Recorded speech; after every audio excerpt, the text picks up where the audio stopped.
I think solitary reading is about as bad an addiction as solitary drinking. One should drink with others, and one should read with others as well. Because you don't really find out what you've done with your mind unless you and somebody else, your wife or somebody else, your friends, have read the same book and you and they discuss it. The role of discussion, of conversation about serious matters, books read, discussed seriously and well, is the most fruitful of all the forms by which one grows up and one hopes becomes educated. Thank you very much. Assalamu alaikum, welcome back to the Adab Book Club. We're back with another reading of Ibn Khaldun as a group in a live discussion environment. Today's discussion will be very interesting because we are finally leaving the realms of spirituality, Sufism, the issue of sorcery, which has captured many people's attention in the last couple of weeks. We will now get back into the world that Ibn Khaldun knows best. The world of governance, the world of politics, the world of economy. Ibn Khaldun, as we know, has been championed as a pioneer of sociology, historiography, but also economics. Economics, especially taxation policy, has been a field and an area within which Ibn Khaldun has been widely cited. We have American presidents, British prime ministers, we have leaders of enterprise citing Ibn Khaldun when it comes to economic theory. And so we will have the opportunity today, inshallah, to explore that and also to look at some of the more worldly topics that we can discover in the Muqaddimah of Ibn Khaldun. For those who want to join in future sessions, you can participate via our Telegram group every Monday or every Tuesday. We have a live discussion as we're having today.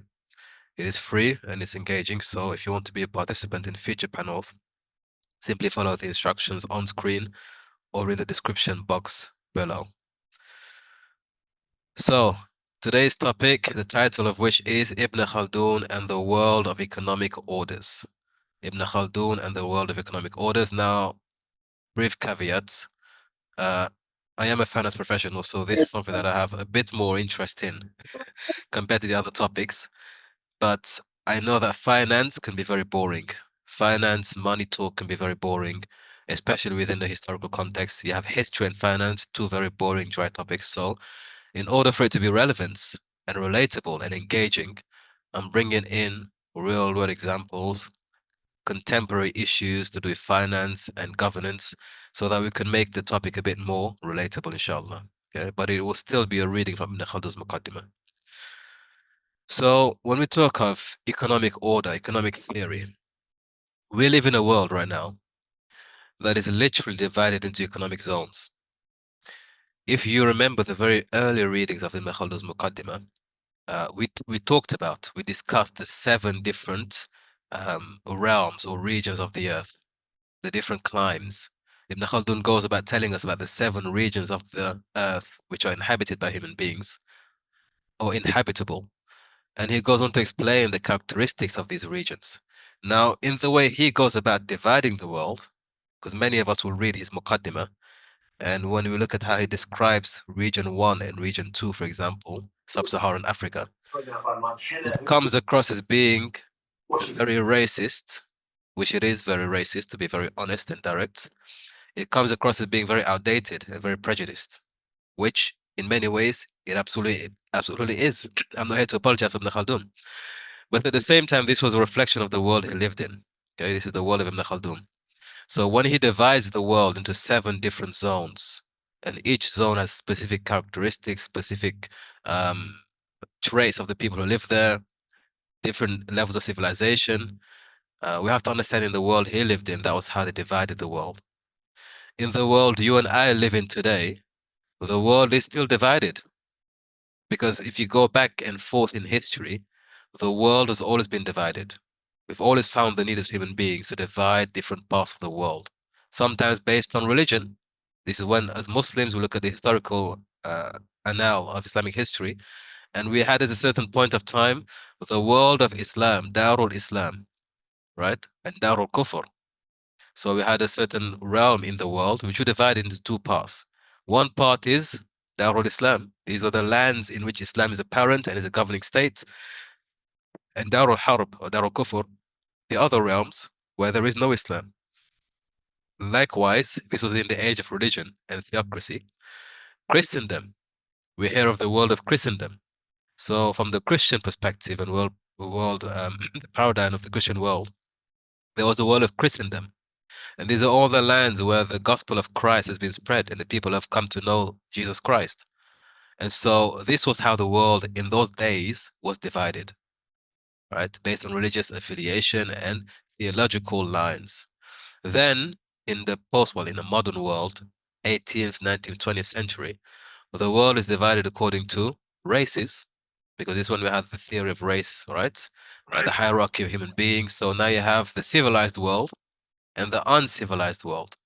You have the dark realms, the dark nations, right? And then you have the enlightened nations, which is Europe, effectively. So it was divided based on, you could say, racial, social Darwinist lines. In today's world, in the 21st century, in 20th, 21st century, our world is divided into economic zones. So the world we live in today is no longer divided according to religious lines, right? So we don't have, for example, we don't look at the world as Darul Kufr and Darul Islam.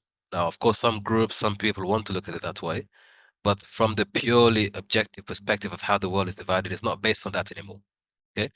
Neither is it based necessarily on racial grounds, because we live in a global world right now. It's a global village. You have people who live in the European world who are from Africa, such as myself, for example. You have displaced populations all over the world. So it's no longer necessarily based on just purely racial lines, which would have been the case with Ibn Khaldun, by the way. If you look at his stratification of the different realms, he talks of zones 1 and zone 2 of being darker people because of the sunlight, the environment. And if those people were to leave and to move up to zone 6 and 7, they would become white over time. So according to his analysis, there's a racial kind of boundary based on different zones. Today's world is divided by finance. This is why you hear of the first world, right? Or the capitalistic West. It's based on money. When people leave one part of the world, the developing nations, the underdeveloping nations, and they travel to the first world, the developed nations, they're moving because of religious zeal, or are they moving because of ethnic affinity, or are they moving because of financial prospects? They're moving because of the latter, because of the economic pull of those nations.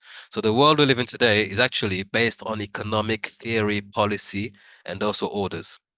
We live in a capitalistic, a financial, a material world. Everything about the world we live in right now is based on monetary power, whether we like that or not. The fact that the World Bank and IMF has so many nations under duress and is able to control so much of the world based on financial strength is an evidence of that. Okay, so that being the case, some of the most reputable, some of the most powerful, some of the most culturally and also timely books to read are books written about financial systems and financial orders, books that have changed the world as we live in today. So in the capitalistic world, in the West, for example, Adam Smith's The Wealth of Nations is one of the, if not the most influential book when it comes to economic orders and society. Okay? Then we have Karl Marx, Das Kapital, okay? One of the most pivotal and kind of important books when it comes to the socialist slash communist world paradigm. So these are books that have literally informed and motivated groups in the world. We have different ideologies based on these books or the premises of these books. There is a third book. There are many other books, but of the third books that I would consider most influential in this realm is the Muqaddimah, Ibn Khaldun's Muqaddimah. So his Muqaddimah is actually one of those books that is very, very influential. And although it doesn't have the same weight and influence as Das Kapital or The Wealth of Nations, it is a very, very influential book when it comes to economic policy and theory. So we are going to look at it from that perspective. Okay? Money talks. Money talks. If you look at how we measure today, for example, nations and the development of nations and the lifestyle and the living quality of nations today, we go by GDP and these sorts of financial metrics. We go by financial measures to see which nations are on top, which are on the bottom. So the entire world we live in right now is financially effectively, is a financial instrument. People look at it from that perspective. So it's important to keep that in mind. Now, in the times of Ibn Khaldun, just to go back a bit, okay, because I've mentioned that today's world is divided by economic zones. When you read the Muqaddimah in the first couple of chapters, and he describes zones 1 and zones 2 and zones 3 all the way to 7, with varying criteria, categories, characteristics, and types of people and civilizations, and you feel upset that zones 1 and zone 2, which is where I come from, right? He describes as being subhuman, underdeveloped, there's no culture there, no civilization. Likewise, zone 6 and 7, up north, Scandinavian nations, as being the same. That is offensive. It really is. But look at it from the 21st century perspective. When we look at the world and we talk of the third world, the underdeveloped world, right? These are the nations that are underdeveloped. They're the third world. That is equally as offensive in the way we characterize those nations, right? So it's just the language of the time. And as I said before, we have to divide the world in certain orders, whether we like it or not. In our modern existence, it is a financial order. And this is how things are divided. So the current world then is operating, or was operating, things are changing right now, but the current world is operating on a handful of financial frameworks, financial systems. And we should all know about these because it governs our lives, quite frankly. It governs our existence right now. Fractional reserve banking is one of them. Fractional reserve banking is one of the systems that the capitalistic West, and by extension a global world, is operating by. Okay, so this is where, I don't want to get too technical, but this is where banks use the cash that they have collected from all the depositors, and they only have to reserve a certain amount every single day. So they have, by legality, by legal code, by the law, they should only reserve, or they should always have a certain amount of money in the bank available for withdrawal. Everything else they're able to trade with and make money on. Okay, the genius with this is that you can actually leverage other people's money. So let me give you an example that may make sense in terms of how this developed. So in the olden days, you would have somebody in the village who would be trustworthy, and people would go to that person to keep their wealth. So for example, I have a diamond ring, I have a gold necklace, I have 10 gold coins, and I want to keep it somewhere safe for somebody to look after it while I'm maybe traveling away, or maybe while I'm doing business. So I'll find somebody who's trustworthy, or a family who's trustworthy, or somebody who has the ability to safeguard my interests. I will then give them my money or my wealth. And that person would be a guarantor, but also a protector, preserver of my wealth. They will look after my wealth. In the lifetime of Muhammad sallallahu alaihi wasallam, we know that this was the case because when he left Mecca sallallahu alaihi wasallam and was going to travel to Medina, he entrusted what was in his care to his cousin Ali radiallahu anhu, and told him, and entrusted him with that wealth and instructed him to give it back to those who had rights to it, effectively return it back to the owners. When I'm gone, return this wealth to those people who deposited it with me. So he was effectively a treasurer, sallallahu alaihi wasallam. So this was how things, this was the initial banking system in a very brief nutcase. Now, nutshell. Now, over time, and these banking systems effectively developed in Italy. So I did a whole thesis about this postgraduate level. Banking was something that was developed formally in Italy, okay, in terms of the system. Those who were gathering the wealth realized, I've got, let's say, 1,000 gold coins. I'm looking after this money. And effectively, those who gave me the money don't need it immediately. So I've got maybe 1,000 gold coins at any time. Nothing's happening with the money. It's just sitting there. Why don't I begin to trade with the money or lend it to others with interest, of course? So long as when the initial depositor comes back to me and they want their money back, I can give it back to them. Right? So they devised a new scheme whereby rather than just leaving the money there to gather dust, they would make use of the money. Okay? They would make use of the money, try to double it if they can, but always reserving a fraction of the money in the bank. So let's say you have 1,000 gold coins. You set a rule that at any given point, we should always have 20% of the money available, just in case one of the depositors comes back for the money. So we have 20% available always, just in case somebody comes and says, hey, I want my money back. This is, in essence, fractional reserve banking. So all the banks, effectively, with all the money they have, they don't just keep it there. They are constantly trading on the stock market, investing, lending at interest, with interest return. They're always making use of the money. But there is a legal clause that means they have to maintain a certain balance in their treasury, whether it's 10%, 20%, it always has to be there. So the genius of this is they can utilize money to make money. They're using your deposits, they're using your savings to make more money for themselves. Okay, that's the genius here. However, if everybody came together one day and said, we want our money back on the same day, the bank would have a problem. They wouldn't be able to pay everybody back. That's what's known as running on a run on the bank. It would be impossible to pay everyone back straight away because they've lent so money, they've invested money elsewhere, they've lent it out. And so what they try to do is limit how much you could take out of the banking system every day. So fractional reserve banking is one form of economic system that's currently in play in the world today. Then we have fiat money. So fiat effectively is, in the times of Ibn Khaldun, you had commodity-based money, economy. So every coin was either made of silver or gold or something valuable.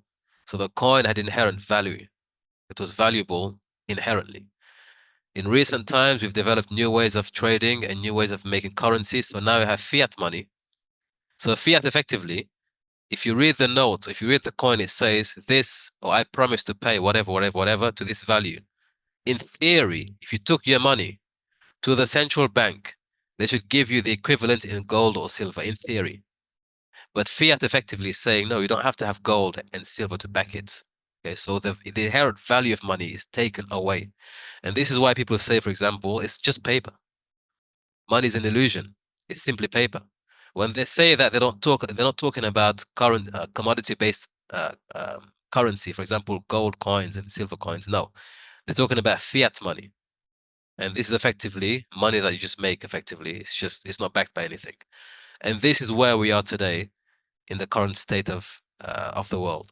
Most of the currency is fiat. There's no real value behind it. Ibn Khaldun talks of, for example, in zones 1 and zone 2, they don't have gold and silver as coins. Instead, they trade leather, or they trade commodities such as food and grains and barley or leather skin. They have a bartering system because they're so underdeveloped. They don't have coins or valuable coins, so they trade based on commodities such as barley, wheat, leather skin, so on and so forth, in zones 1 and zone 2. But as you ascend through the zones 6 and 7, sorry, 5, 6, 3, 4, 5, the middle realms, they have silver and gold commodities. So they have coins that are minted, that have specific weight, a standard measure, and that are officially effectively circulated. So this is official currency in the civilized regions. Right? So we have actually, in the modern age, we no longer have that form of currency. We have just fiat money, which is effectively make-believe cash, make-believe money. But in the 21st century, in 2025, we have another form of currency, and this is cryptocurrency. We're now moving forward into another realm altogether. And that comes along with its own challenges. Okay, so crypto banking, cryptocurrency is a completely different altogether economic order. And with the crypto banking and the cryptocurrency, we're going to discuss Ibn Khaldun's theories and thoughts about that. Okay, that's where we want to focus today's discussion on cryptocurrency, crypto banking, and what that means in the current age. Yeah. So Ibn Khaldun begins, and he talks to us about jobs, because to make money, okay, to acquire wealth, to accumulate wealth, you need to work, or you need to find a way to generate revenue. So it only makes sense that before he talks about the economic order, he should talk to us about how to make a living to begin with. So the means of acquiring wealth. Ibn Khaldun says that being a servant is not a natural way of making a living. Being a servant is not a natural way of making a living. So the first question is, what does he mean by servant? Does he mean a literal servant, as in a slave, somebody who is owned, somebody who is effectively under the ownership of another human being? a servant in this case doesn't mean a slave necessarily. It includes that, but it doesn't just mean that. It's in the broader sense. If I were to translate it into modern speech, I would say a salaried employee. A salaried employee. Okay? Ibn Khaldun is telling us that form of employment is not natural. It's not a natural way to make a living. Okay? So he begins to explain to us why. He says, the reason for the existence of servants on a lower level. So if you talk about Marx, we talk about Marx and later on Engels and the socialist communist framework, they talk to us about the proletariat. These are the workers. These are the working class, effectively. Okay, and the bourgeoisie. These are the people who own the means of production. So, in Marxist terms, Ibn Khaldun is saying that level, the lower level, the manual laborers, the servant, the proletariat, this is not a natural way of making a living. And he explains why. Says most of those who live in luxury are too proud to take care of their own personal needs, or they're unable to do so because they're accustomed to indulgence and luxury. There's nothing new about this. We know that already. Okay? Therefore, he says, as a result of that, they employ people. See, they don't own people, although they may own people, but they employ people. And the reason why I highlight this because it talks to the point of when he says servant here, he's not talking about slaves only, he's talking about employees. So this is talking to us, the employee class in society. Therefore, they employ people who take charge of such things for them. Okay, so stewardship, effectively, in managerial science, you have a steward, so you have a stakeholder, or you have a proprietor, somebody who owns a business, and they have stewards, people who come in managerial class or workers who manage the business on their behalf. So the owner of the company doesn't have to work effectively. He has somebody in place to do that for them, right? So these people who do the work on behalf of the owners or those who own the means of production, they are the servants he's talking about here. Okay? These are the 9-to-5 workers. These are the wage salaried people. What does he have to say about these people? Let's keep reading. They give these people wages out of their own money. Okay, so if it wasn't clear, he's talking about employees. Okay, so they give wages from their own money. So this situation is not praiseworthy. He's going to talk first to us about the owning class. Okay, that employing people to do things that you don't feel bothered to do, or you don't want to do, or you can't do, is not manly. It's not praiseworthy. Because natural to man is to do things for his own self. It's a sign of weakness to rely on people to do things for you. So what he's saying here is that for those people who employ people to do things on their behalf and who just don't do anything for themselves, according to Ibn Khaldun, it's not manly. A man should be able to manage for himself his own business, for example. It doesn't mean you run everything. It means rather than having somebody else manage your business, you manage it yourself. Okay? Take charge of your own enterprise. Run it for yourself. Be in charge, be in control. So this, according to Ibn Khaldun, is not manly, right? However, what it does do is increase your costs. You have to employ people, you have more expenses. It increases that. But also, according to Ibn Khaldun, is his opinion, it indicates weakness and effeminacy. So this is something that makes a man effectively less than a man, right? Over-reliance on others. Now, in terms of the employee, those of us who are on the other side of the spectrum, he says it is almost non-existent. It's very hard to find somebody as an employee who's reliable. Okay? People who are trustworthy, who are reliable, who turn up on time, who do the work wholeheartedly, sincerely, genuinely. It is almost non-existent. And it goes on for another maybe 2 paragraphs talking about why that's the case. And there are only 3 types of people. But what we care about here is why Ibn Khaldun thinks being an employee is not natural. He explains to us why. Okay? So here we have an illustration of the capitalistic framework. If I were to illustrate it, this is what he's talking about. You have the workers effectively doing all the work, and you have the capitalist or the owner of the means of production effectively feasting of their labor. Okay, so this is the man who employs others to manage to run his business, and he basically capitalizes off their sweat and labor. Ibn Khaldun says this form of employment is not natural. Yeah? This is not what men should be doing, or this is not how it should be. The order shouldn't be this way.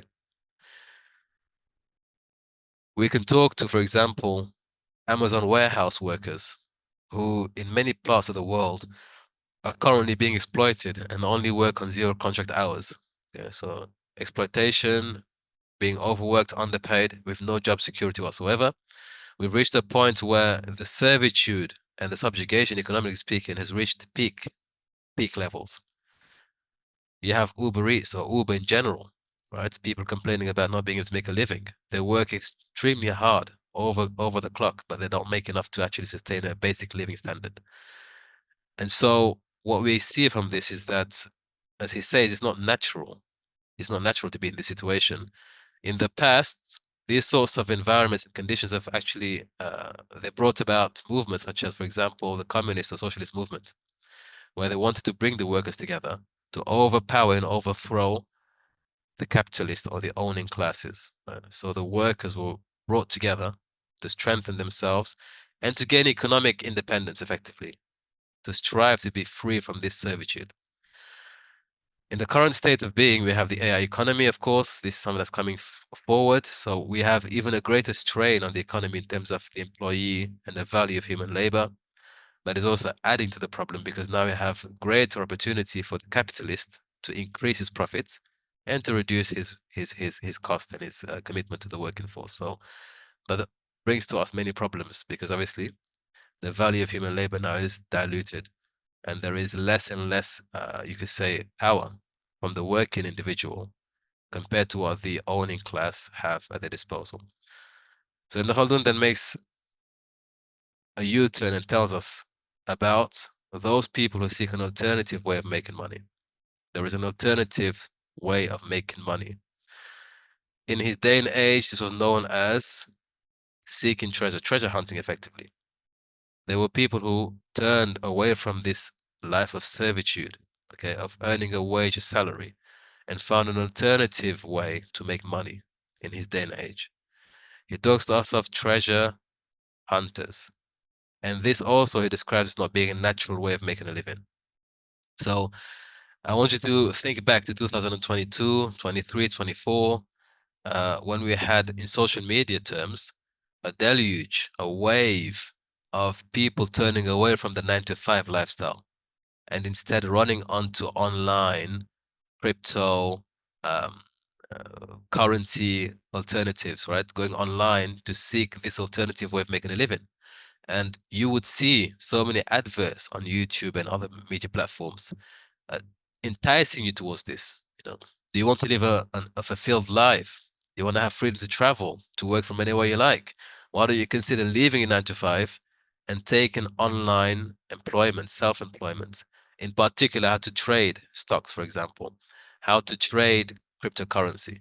So this was a turning point in recent times where people realize it's not natural. This 9-to-5, 40 hours a week, 40 years in your life isn't natural. We have to find an alternative. Right? So they turn to something alternative to that, the cryptocurrency and the online trading market. Ibn Khaldun says that also is not natural. And so he explains why. It should be known that many weak-minded persons in cities hope to discover property under the surface of the earth and to make some profit from it. I found this very powerful. I found it very powerful because in his day and age, that was crypto. Crypto for them at that time was to uncover treasures, gold and silver. And he says weak-minded people from the cities, okay, these are the urbanized, would seek to find treasure, make it big overnight by profiting from a bit of treasure hunting. And so he says in the Maghreb, which is North Africa, there are many Berber students. This is so fascinating, honestly, because the captive audience for all of this online trading and stock trading options and currency trading and make money quickly are mostly young people in the cities, right? These are young generation, Zoomers, right? And some millennials. they were the ones who were mostly driven by this. So he says most of those in his day and age were young students in the cities who were unable to make a living by natural ways and means. In other words, the ordinary 9 to 5 was either not appealing to them or was inaccessible to them. So they approach well-to-do people with papers. They would go to people who have money to invest, and they'd have a business plan, papers, that have torn margins and contain this is quite funny. So they had an industry whereby they used to forge documents.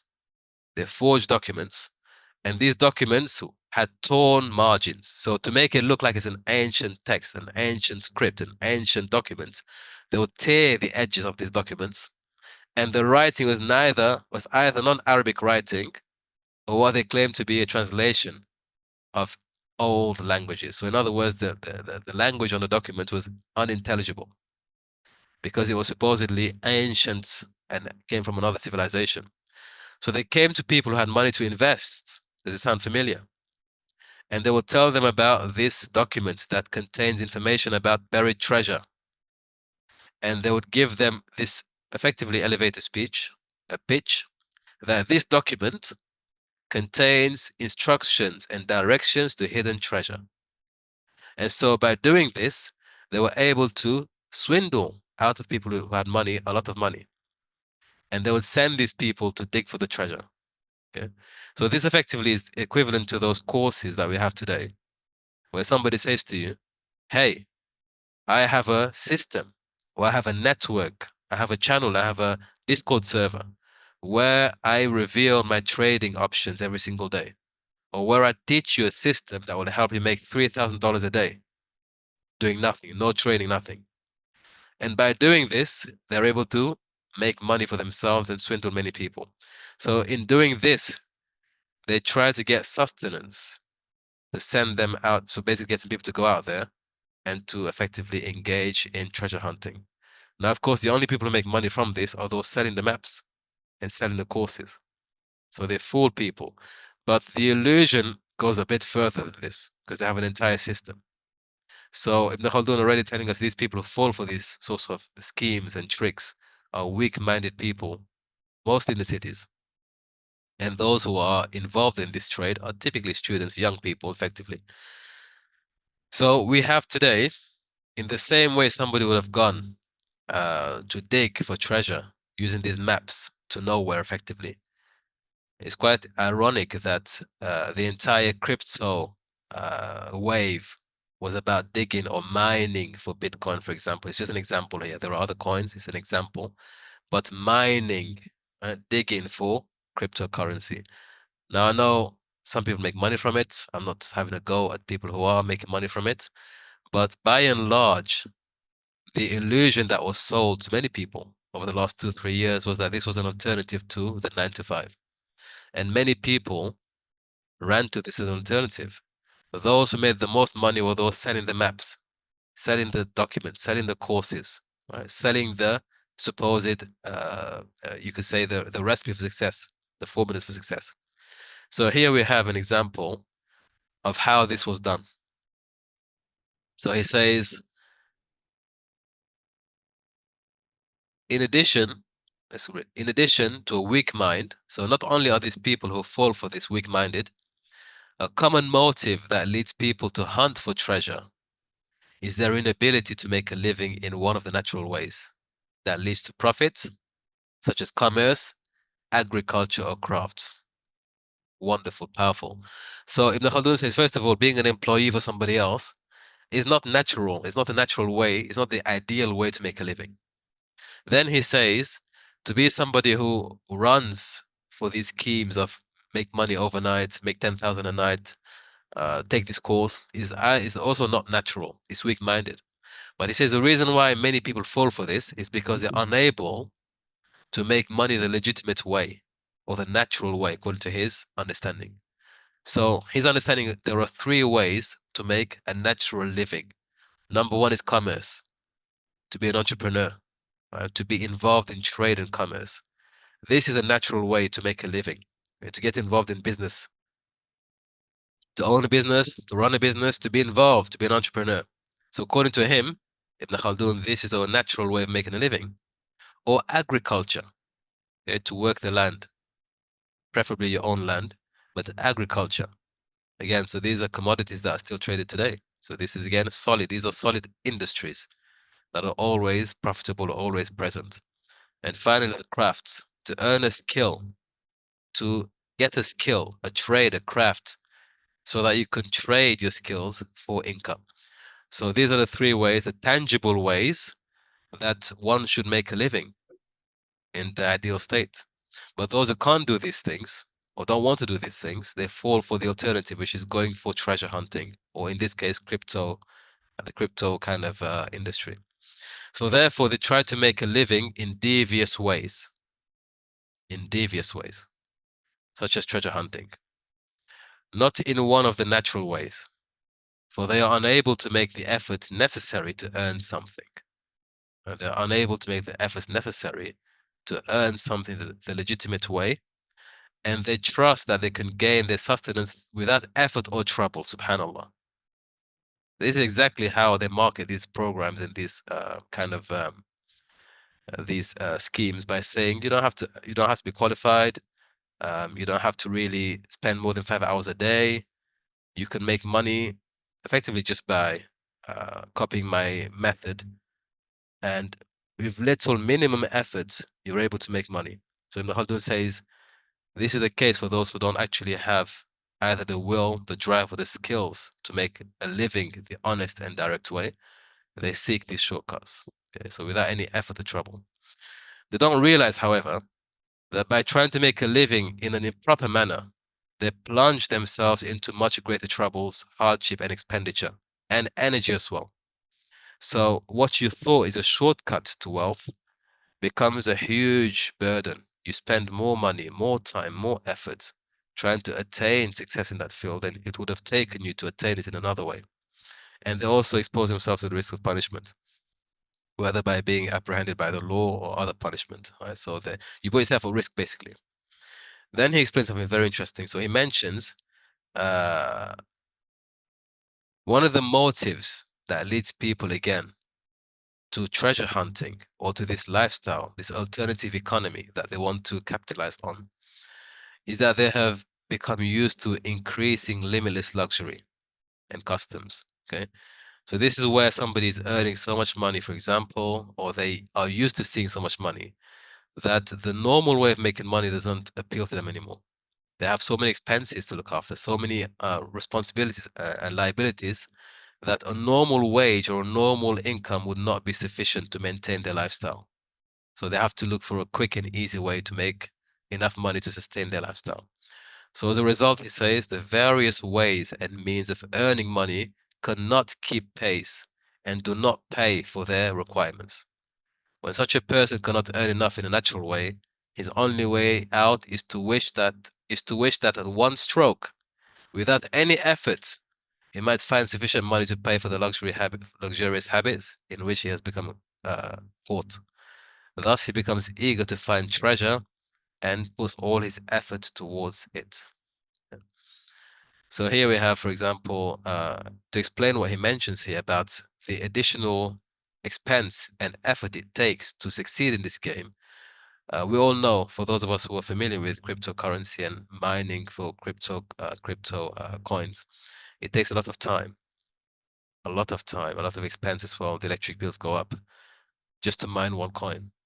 So the effort you have to invest into it to be successful, truly successful, sometimes outweighs any effort you have to make in an ordinary profession. That's what he's trying to point towards here. But the issue is not that it takes too much time or too much money, it's that people have become accustomed to it. And for them to maintain the lifestyle that they've been used to seeing, they want to catch up with those people at the highest level. This is one of the ways that is most appealing, because it has little effort, at least it appears to be little effort, and maximum return. So in order for, again, the mirage to work, he mentions these people, or these swindlers, as he describes them as, they create a remarkable situation and employ astounding techniques. They go so far in their devious lies as to take up residence in famous mansions and houses.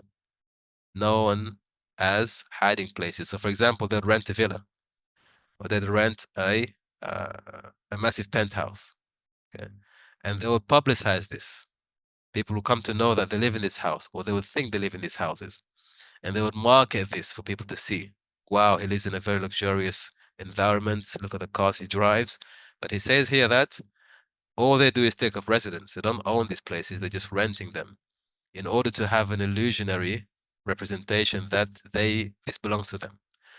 In that day and age, the trick was to show people that this house or this palace has treasures beneath it. Okay, there are treasures under this palace. So they would go about pretending to make excavations, okay, to show people that we're actually excavating. There are many treasures underneath here. And then they would go to some people who were weak-minded and tell them, hey, as we're doing this work, we've discovered certain potential sites where there is wealth hidden. Would you like to invest? So they would urge that person to rent the mansion and to live in it. Right? So that that person would take the responsibility and the burden of potentially finding this treasure. But in reality, there is nothing hidden there. There's nothing buried there. The person gets excited about what may come out of this investment, and they feel as if, wow, we're about to hit it big here. And the reality is that they ask for money. So these people who are actually renting out the mansion and pretending to have so many buried treasures take money to buy drugs. This is crazy. They take money to buy drugs, okay, and incense, and to break talismans. So these are things that it's part of their package. Okay, drugs, incense, and also secrets, you could say, as I mentioned in the earlier sessions. They would sell spells and prayers that would break talismans and curses. So they'll sell this back to the person who's investing. So the person then who's hired this mansion gets excited and believes that, yes, there is something happening here. I'm about to get a huge return on my investment. But the reality is that there is no scientific basis whatsoever to this. And it's not based on factual information. It should be realized that although treasures are sometimes found, so sometimes people take these courses or take these cryptocurrency programs, and they sometimes make a winning, they make a profit. However, he says this happens rarely and almost always by chance. So it's not systematic. It's not a system that works. Sometimes somebody makes a profit, but rarely, and oftentimes based on luck. It's not systematic. It's not a science, effectively. And so this is something that he describes as, in his day and age, an alternative form of making money, but also an alternative economy that existed in his day and age. This was a way of making money in the quick, fast, and easy way. But at the same time, it cost people a lot more than they bargained for in the first place. So here we have famous examples of people who have displayed a life of luxury, who have shown their mansions, their cars, their lifestyle, only to direct people to their coins later on. Okay? Only to direct people to their cryptocurrency later on. And the majority of people who fall for this are the impressionable, people who think that is an easy way to escape the unnatural 9 to 5, the unnatural way of making a living, to be a salaried servant. This is the way out of that. Okay? But as we find out, always in the end, this actually causes more harm to the person because it's not systematic, it's not scientific, and by and large, it's a facade. Okay? So people get effectively tricked out of their income, their livelihood, their money, and their time. Time that could have been spent actually acquiring real skills, real qualifications, or maybe building your own business has been wasted following people who are selling you effectively maps to find treasure underneath their castles. Let's take a break here, inshallah. And I want just to open up the discussion a bit more about the issue of economy, also salaried labor, and generally speaking, the treasure hunt for, you could say, the alternative ways of making a living. In the current age is the cryptocurrency or the crypto economy. What are your thoughts about, first and foremost, salaried employment? He describes it as being not natural. It's not a natural way of making a living. What is your, as a group, what's your take on that? Bismillah. Wa alaikum salam. Assalamu alaikum. Wa alaikum Yes, salam. Ustad. Yes. So my take is that it can be okay for some people, but someone like Ibn Khaldun, he's like he's a alim. He has like he's very intelligent. He's a savant, so that's why maybe he's seen this like this. So it can be like suitable for certain type of people who don't have like any problem with 9 to 5, to have like just a boring life, let's say. But other people like need like more adventure in their life, more meanings. So yeah. He was also an aristocrat. Yeah, he came from a very famous family. He was a Yes. well-to-do man anyway, so he could speak this way because obviously he was not only in the establishment as a highly successful bureaucrat, but he came from a very wealthy family anyway. You know, when for example, when they left Al-Andalus, some of their castles were still there. That's why when he goes back later as an adult, one of the rulers, Christian rulers, says to him, "If you help me out in certain favors, I will give you back your castle." So his family owned properties, so he can speak this way, I guess, from a very privileged perspective. But what do you think about his general idea that it's not natural? If we take the way people work today, for example, in the West, and perhaps globally, the 40 hours a week, kind of the work culture, is that natural? Do you think he may have a point in that sense, that it's not natural to work for somebody else for all your life, to give them the best hours of your day, best years of your life? Would it not be better, as he says, to be in your own business or to start something from your own initiative and to be your own boss? What Yes. what do we think? What do you feel about that? Yes, Yeah, he does have a point, but not everyone can be their own boss. Um, some people will have to work for someone else. Absolutely, yeah. But what I'm trying to tease out of this is the modern way, because we live in a capitalistic world, whether we like it or not, right? Generally. And the way that works is obviously you have people who own the factories, own the means of production, and then you have the working class, the rest of us. And our economic value is derived by our labor.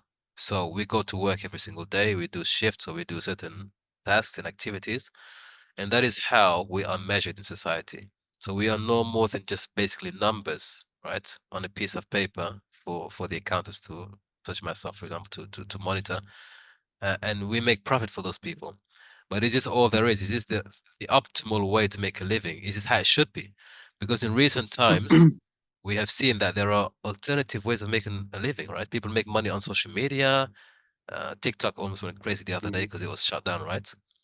And I wasn't aware, but so many people were making money on TikTok, like full-time money on TikTok. And they would say, I found my purpose in life. Like, I feel that this is what I was made to do, right? I feel alive when I'm making TikTok videos. I don't feel like going to work every single, like a zombie, for example. So they feel as if this is more natural to them. There are alternative ways of making a living. That sentiment, I'm guessing, and maybe reading into it too much, but he's saying effectively to be in service of others and to work for other companies to make money, for other families to make money, is not natural. You know, we I should be the mean, state, yeah. Ustad, the way I see this is that it's not haram from Allah, so subhanahu wa ta'ala. So it can't be like not natural for me, you know. For me, it's like he's like overreaching. He's like overreaching some conclusions based on his past and on, like you said, his social class and his own living. So maybe in this type of modern society, the problem is that everything is, let's say, like you said, it's like fractional banking. It's also like it's associated to riba. So there is like a lot of things that come with this 9 to 5 in the West. So it can be unnatural in this way. Okay, alhamdulillah, jazakallah khair. That's one perspective. I appreciate that a lot. And again, you're right. I agree with you. We can't live in a society we used to before where everybody is self-sufficient. Everyone has a farm, for example, or works on a farm or on a family business. This is how things used to be in the olden days, right? You either worked within a family business, for example, you'd have, for example, Fulan and Sons, right? That's how these family names became markets, supermarkets today, for example. It was a family business or a family enterprise, or they had a farm, so they worked for what they actually earned. But today we work in corporations. Sister Mehrin. I think there's there's truth to what he's saying. I didn't think of it like that before, but if you think about it, even when you're working for a company, they tell you what their values are, what they stand for, what they're trying to achieve, and really make you feel like you're part of the team. And I think part of it is so that they can maintain your interest and to see that you're getting value out of it. That's more than just money as well, because it does tie in with them trying to make you feel like you're doing something meaningful and purposeful. And I think with the evolution of the jobs we have now, a lot of people, you know, the 9 to 5 makes sense for them and it suits their personality as well. That's the other thing. Like, some people might want to work for themselves, but you need to have a certain personality and character traits to be able to pursue that. So yeah, there are jobs where you can, you know, feel like you're making a difference. Like if you're doing research or policy, and these things existed before as well, but I think it's open to a lot more parts of the society now. So yeah, I think there is that. And if you look at also turnover rates in companies, this would also show you that what Ibn Khaldun's saying has some value, that there is, you know, it's unnatural to people to want to work for others. But I think it's tied into what gives you meaning in life. Well put, well put. Absolutely. Assalamu alaikum warahmatullah. Wa alaikum assalam wa rahmatullahi wa barakatuh. Okay, so I would quite agree with Ibn Khaldun, but because we live in such a time that 9 to 5 has become such a norm for quite a long time. I mean, a couple of centuries, you would say. It has taken a long time, and we are now in a global culture of 9 to 5, where but even I will just put Islamic perspective first, because our Nabi Sallallahu Alaihi Wasallam said that the barakah in tijara, like the business, there's Allah put 10 and 9 out of 10 parts of your rizq in tijara, like your own business, your own trade. I mean, it's not like, it doesn't mean like a big business, but there's certainly an element of barakah when it's your own work, because you are your own boss, and you have a lot of margin, you have a lot of room for creativity, you are entrepreneurial. I mean, there's a lot you can say. I mean, people who who work on their own, they can definitely relate to this. And we don't realize how this modern culture has basically enslaved the whole humanity. I mean, people are giving their time, creativity, their blood and sweat. I mean, but what they're getting out of it is definitely not what they deserve. I mean, the way Sister explained, I mean, obviously there's a lot of corporations who do take you as a family, who do focus on the well-being of a person as well. And if you have room for creativity, if you have room for being yourself, if you're given respect, it's enough for a lot of people. But what we don't realize is that how much effort goes into just earning that one job and then being enslaved the rest of your life into that system, being sucked into that, and you're just so confined. You don't have your own choices. You don't have, basically you can't really live a life the way you should live as a free person. So I think it's about time we realize that this system of 9 to 5 is not natural to humans. But since we live in a system, obviously we can't all of a sudden say no to this system, but we should think of alternatives, and we should think of now even with social media, people are doing their own work. People have realized this, that 9 to 5 there's alternatives to 9 to 5, and I think it's about time we realize this. Does anyone feel that what he gives as an alternative is actually workable? So he gives 3 options, right? He says you can be a merchant, as our sister mentioned very well, tijara, and in fact the trader is one of the people on the Day of Judgment will be under the shade of Allah. one of the people who will be under the shade of Allah is the honest trader. Sayyidina Umar ibn Khattab radiallahu anhu said, if I don't die in jihad, I want to die on a business trip. Has anyone heard that one before? When he said, if I don't die in jihad, I want to die. The next option is to die on a business trip. And he points to an ayah in the Quran, okay, where Allah says those who die on the path and those who die seeking yabtaghuna, seeking the bounty of Allah on business, effectively. So after jihad is business. And that connection is very important because jihad is supported by people who also can give financial support. Sayyidina Uthman radiallahu anhu, as a trader, as a businessman, as somebody who had money, could finance movements, could finance operations. If we are a nation of employees and we depend on other people to feed us and to give us income, we don't have the disposable income. We don't have the ability to shape. If you look at, for example, those who have the most power and the most leverage in government, they are typically connected to, or they are themselves business people. They are moguls, or they have industry, or they have connections in the industry. So he gives an alternative: be self-employed, get involved in commerce, in trade. Is a very, very powerful position to be in. Alternatively, work the land. Go back to the original, the basics, what will always be available and in demand, which is actually dealing with the elements, okay? Crops, dealing with agriculture, husbandry. Alternatively, find a trade, a craft. Get skills that can be transferred, that can be traded, and work for yourself. Yeah.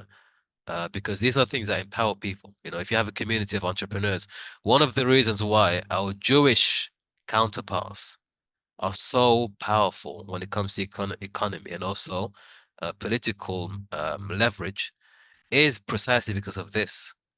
They are highly entrepreneurial and highly self-sufficient, economically speaking. Okay, they're very, very well organized.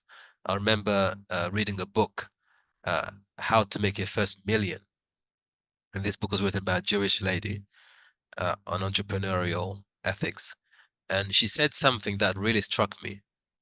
She said, when I was a young person, we'd meet at the synagogue, and my uncles, my elders, my relatives would just chitter-chatter.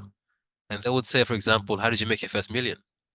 That's how they would talk. In the same way we meet each other, sometimes at the masjid or maybe outside the masjid, and we talk about maybe, I don't know, how is work, how's the job, right? They would meet and talk about how did you make your first million? Because making a million was just part of life. It was just a way of life for them. So it wasn't a question of do you have millions? It was how did you make your first million, not your last million. So that mindset, that entrepreneurial mindset, and that kind of space, mentally speaking, it does have an impact when you think of it as a societal project. That these are people who try to be independent as much as possible, economically speaking, as much as possible, and then can pool their resources, right? So it makes you a different type of person, community, society. It makes it easier as well. I think to spend time in things that you actually like and things you want to do. Alternatively, you find other communities or other segments of society who are constantly working to pay for the next bill, okay? And that takes away from not only time that you could spend developing, for example, economic policies or maybe political groups within your community, but it takes a lot of time away to think about the world at large, the situation of things. You're always chasing the next paycheck. So in that sense, it's not natural because you're not in a state of where you're able to think. You're constantly chasing the next paycheck. Does anyone here feel that he was right? Does anyone feel that what he said was right, that this is not a natural way? And does anyone feel like a servant? I mean, it's not a nice topic, but does anyone feel like 9 to 5 is a form of servitude as he describes? It's a servant's position. I think, Yes. Assalamu alaikum. It is. Wa Yeah. alaikum salam.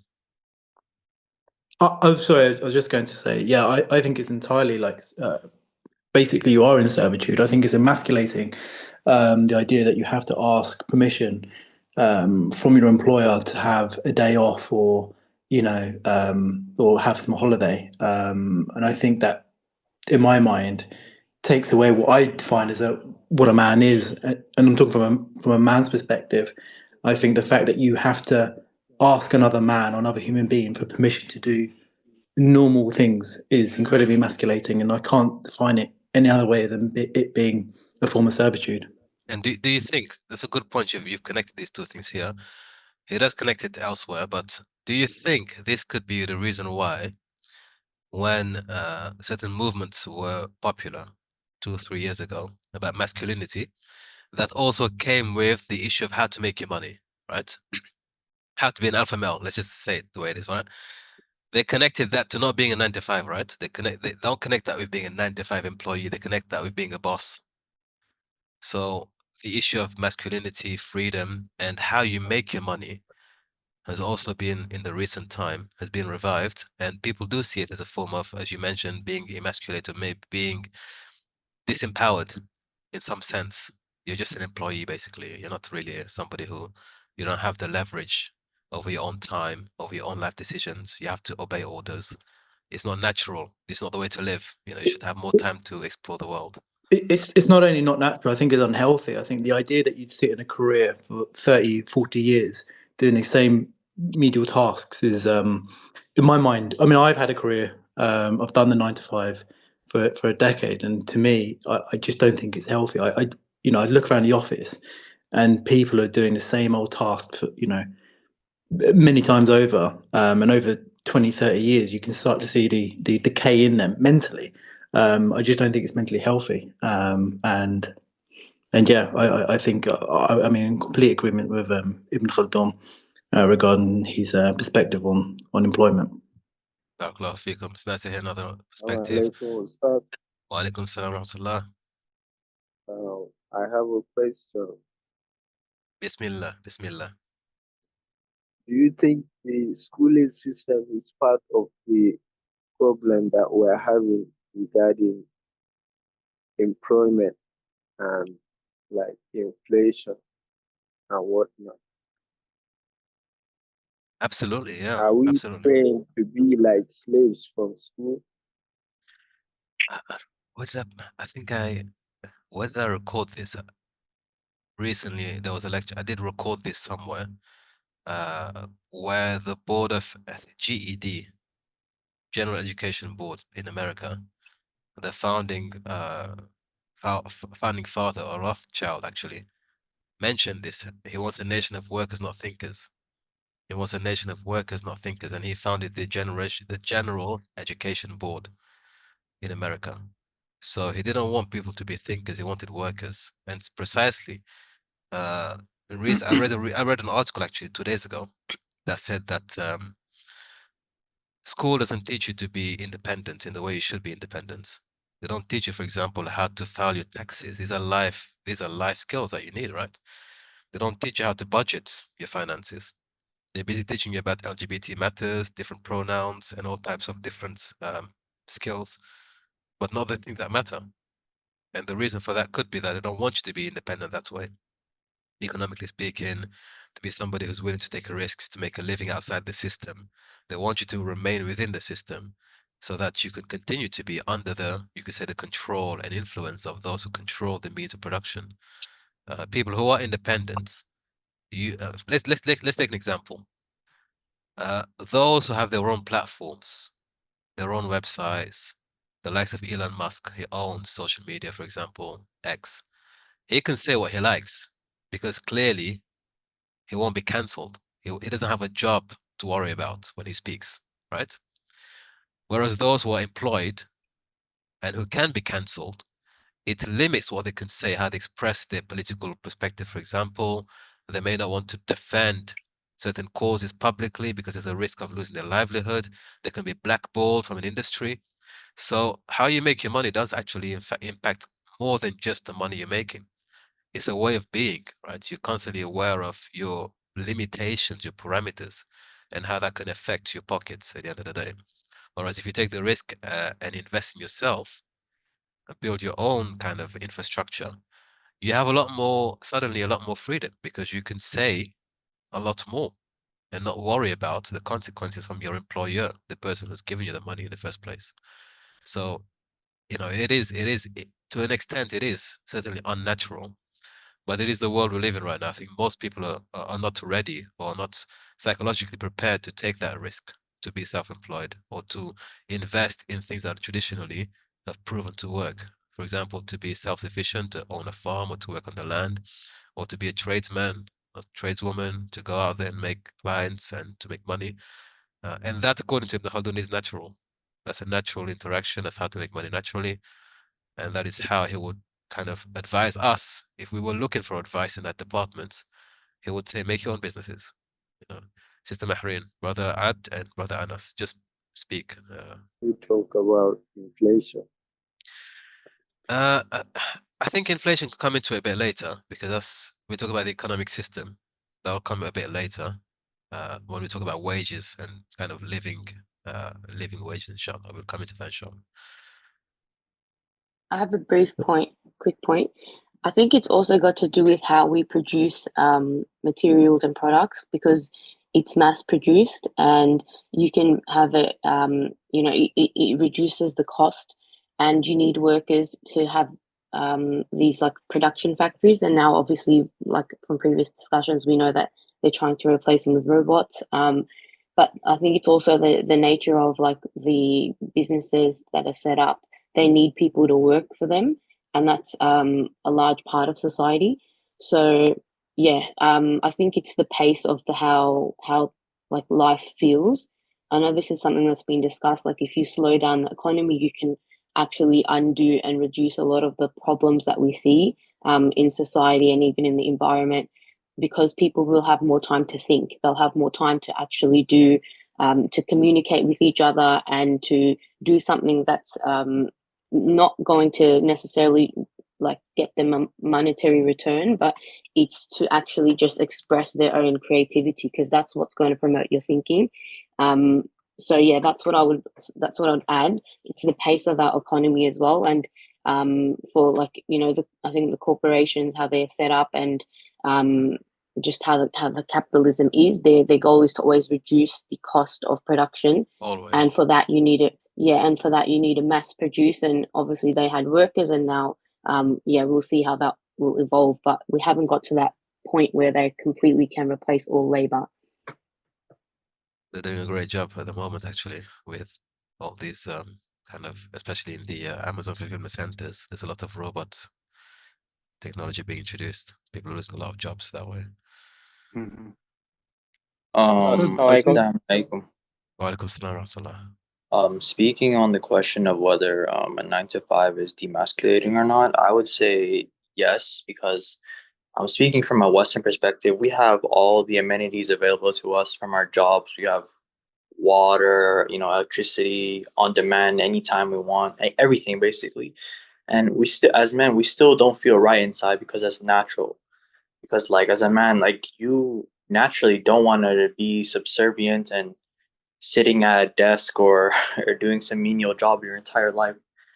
And I'll say this as brothers, I think a lot of us can relate. We've seen that person who's like 70 years old, 80 years old, 60 years old. He's been at the same desk for like 40, 50 years. And we're just like, how did you do that? How did you put your entire life into this? And it kind of scares us, right? And that's natural, because as men, before industrialization, we used to live like hard lives, or you would have to go, far away to get your risk and do some crazy adventure or something. And I feel like this is naturally in us. That's why as men, sometimes we just want to just quit our job and just leave and just risk it all. And it wouldn't make sense logically, right? To risk your income, your nice little comfortable spot and everything. But it's just naturally in us to want to strive for something and not do something menial. Subhanallah. Assalamu alaikum. Wa alaikum assalam wa rahmatullahi wa barakatuh. I just had a question because I hear a lot of people, especially the brothers earlier, they would say that, and I do agree, for most of us who work the 9 to 5, we have that tendency to, to see people who've been there for a long time, and then thinking about, quitting the job and do something that's more adventurous. But I was thinking back, maybe in the days of Ibn Khaldun, was it normal for people to have these types of jobs? Because I don't think that most people at the time would go and maybe be merchants and travel around the world and and go and buy stuff and sell. So wasn't it the case at that time that most people were not regular employees, but had regular jobs such as these ones? No, it was different. So, they had trades first and foremost. If you look at traditional society, for example, Smith, like surnames such as Smith, and in many of our nations all over the world, your surname, it is traced back to a profession, right? I don't know where you're from or your culture, but most traditional societies, your surname comes from your tradition, your forefathers' profession. So, for example, my surname and my family, we were jewelers, right? So we were blacksmiths or jewelers, and there are others who were different professions. So each, I think, mystery in the Indo-Pak community, mystery and these kind of surnames, it has a specific. It goes back to specific craft that family is known for, right? So they were not employees in the way we are employees, like for corporations, large corporations. They were working within their own family or their own community or their own clan. They had like a cooperative system. So they were working for themselves, really, but as a family. Or you had somebody who was just a merchant, traveling and trading. It was a lot more hands-on, or a farmer, somebody who worked in the farm with the elements. They raised crops, they raised animals, and they traded it. So it was a lot more. The other thing also is, with the industrialization of the workforce, our jobs are more meaningless.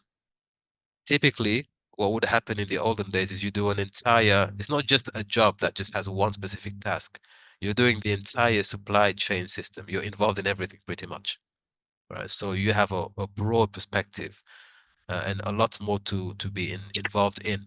The person manufacturing is also the salesperson, for example, or sometimes the person harvesting the raw material and then fashioning it and then selling it.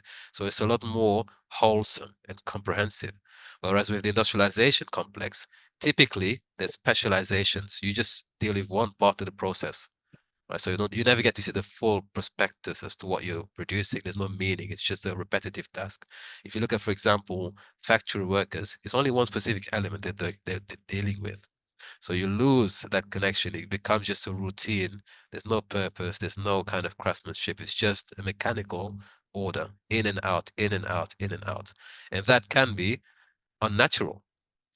However, we live in a modern world. And as our brothers have mentioned, that being a man, we now have another part of the workforce has entered the workforce with us, which is the women, our sisters, our mothers, right? So women have also been brought into this mechanical system, right? In the industrial complex, in the corporate world. What do the women feel about this? Do you feel that it's natural as well as women? You have to compete, or you have to kind of sell your time, and sometimes how does that affect you? Do you feel it's natural from the sister's perspective to balance the narrative a bit more? What's your perspective on this? Anyone, any sister?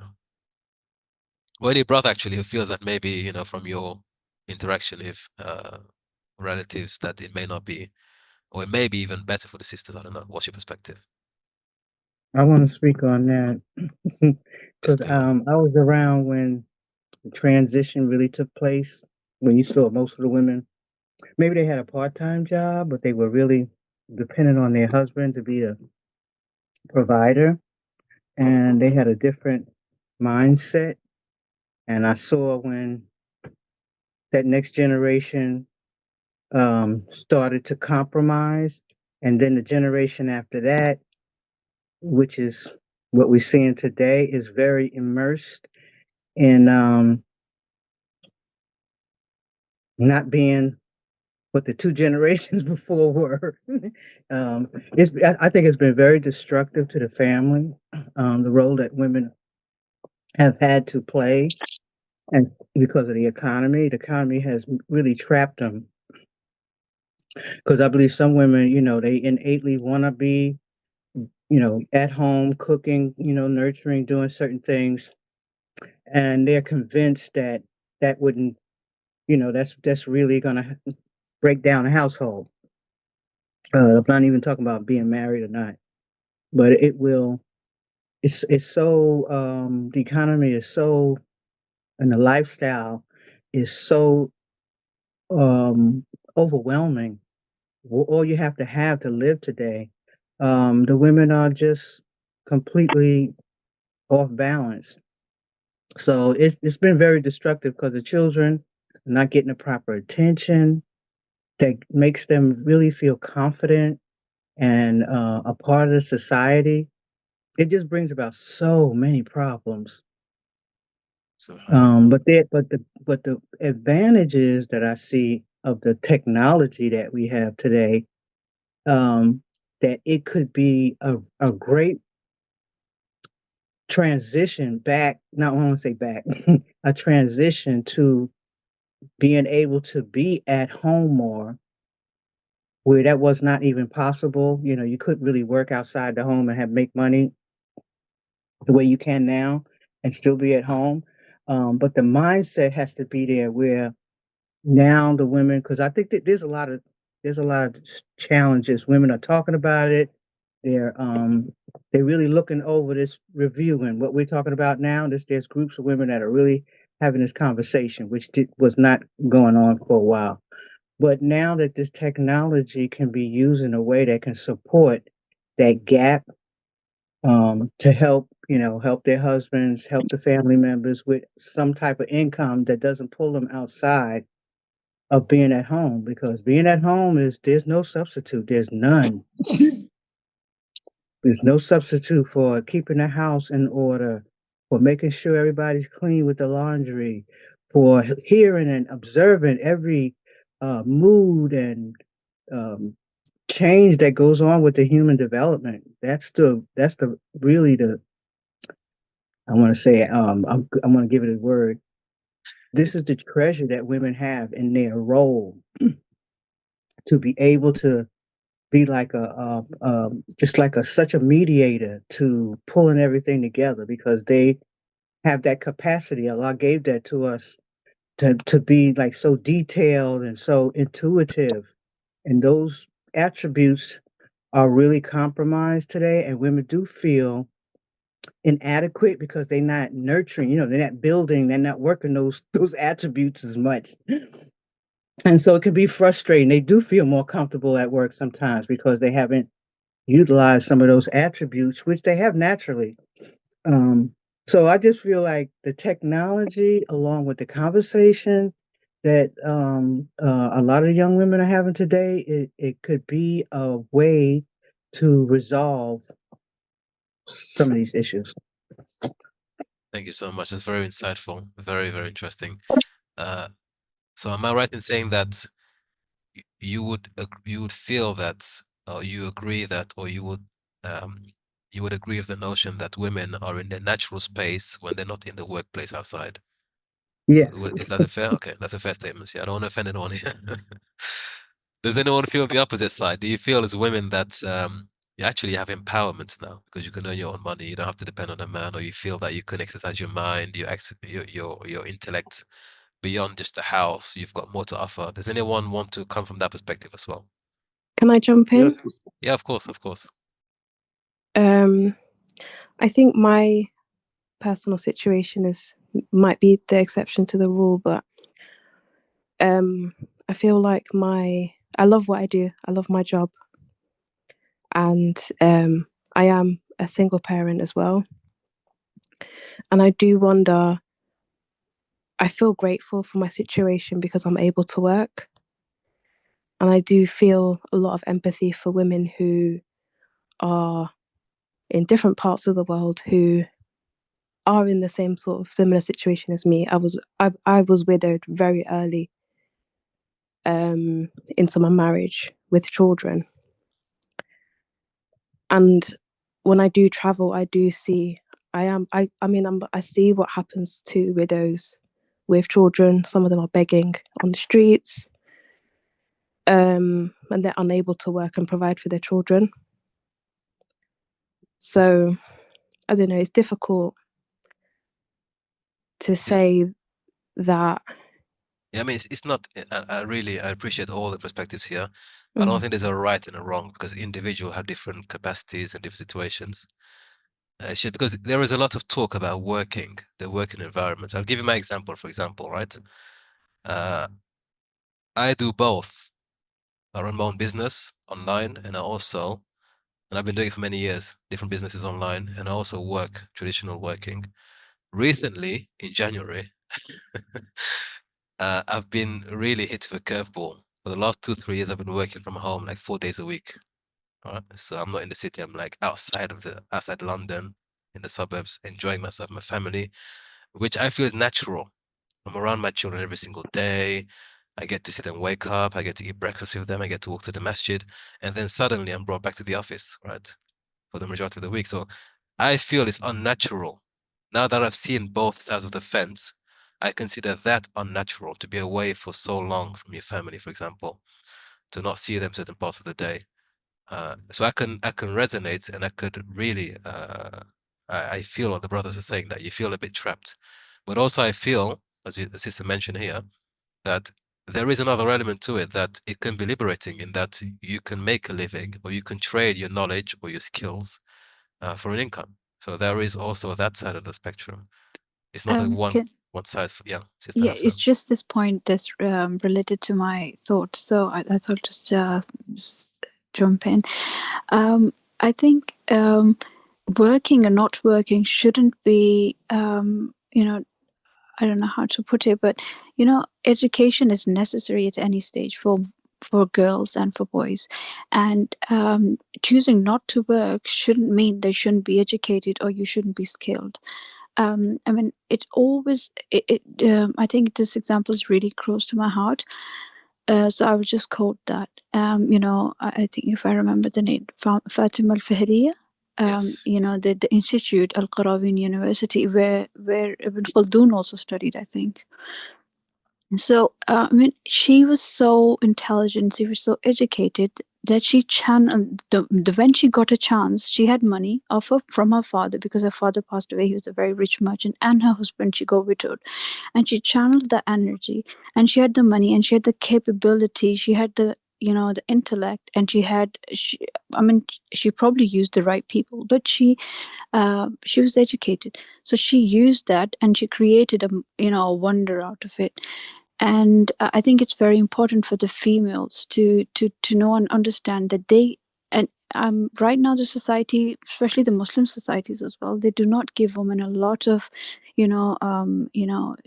a space where she can really practice her creativity and intellect. But she should be intelligent enough and educated enough. She has to raise the kids. So in case she has to work, she should be able to. She should be skilled enough. She should have some craft. And if she's not very well versed in everything, she should have some kind of craft, and it never goes to waste, even if she's not working.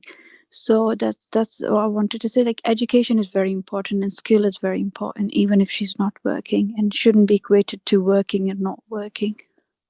Brilliant point. Excuse me. Can I just jump in quickly there? That's a good, brother Abdullah. Just 1 second, please, Abdullah. You mentioned Fatima Al-Fihriya. Wonderful example. It could be argued that her father was actually a tradesman. He was a merchant, a wealthy merchant.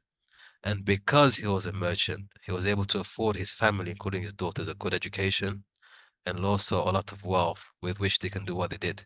Had he been a salaried employee, maybe he wouldn't have the opportunity to acquire so much wealth and also the mindset of the lady, the woman, the mindset was coming definitely from her father. I mean, how I just see how much high self-esteem she had, how pious and righteous she was. She was fasting for every single day until the university was built. I mean, subhanallah, what a woman the father raised. And also her sister. It wasn't just her sister did the same thing. Subhanallah. Yeah, it wasn't just her. It's just because her masjid became bigger, but her sister did the same thing. So the point I'm trying to make here, which that's to your point, is that because her father was an entrepreneur, he had the opportunity to give that to his children. So they had a different mindset about what they can achieve and the resources they had at hand. Had he been an employee in service of other people, he may not have had that extra resource to give them, and they may have had to be employees themselves. So it does have an impact intergenerationally. In that if you are for example, somebody who goes on to take on kind of a larger role as an entrepreneur, you can change not only your life, but also that of your descendants. In the case of you mentioned here, Fatima Fihriya. So great example. Brother Abdullah. Oh, hello. Speaking of Fatima Al-Fihriya, basically, I was in my university and I did a presentation, and she was it was a presentation on Islam, and she was in my presentation. So, she's an amazing person. But I just want to say that we need female workers, we need female interpreters, we need female gynecologists, females in many areas. But I was gonna say that if you're a man and you could take care of your wife, you shouldn't a 9 to 5 shouldn't be an option. But there's so many things you can do outside of 9 to 5. Like if you're a woman and your husband can take care of you, you could learn like a language at home. You could learn languages. You could learn so many skills that you couldn't learn working a job that could change the entire society. So your benefit to society doesn't necessarily have to be within the realm of a job. But if you want to work, we support you. But try to. Not working is a privilege. So remember that not working is a privilege. So if you don't have to, try not to. Thank you so much. Barakallahu fikum. So I want to challenge you on that one. So Sister May said, okay, fine. That sounds really great. I can sit at home and focus on things that I like, passion. But that would require for a man to have enough, let's say, income, economic, maybe he has sufficient resource for me to do that. But in many households, both people have to work. In the modern day, anyway, the current situation, you need 2 incomes to survive. So that may not be something that she even chooses to have to do, but she has to do it because she has to sustain her household. She has to work to help her husband, for example.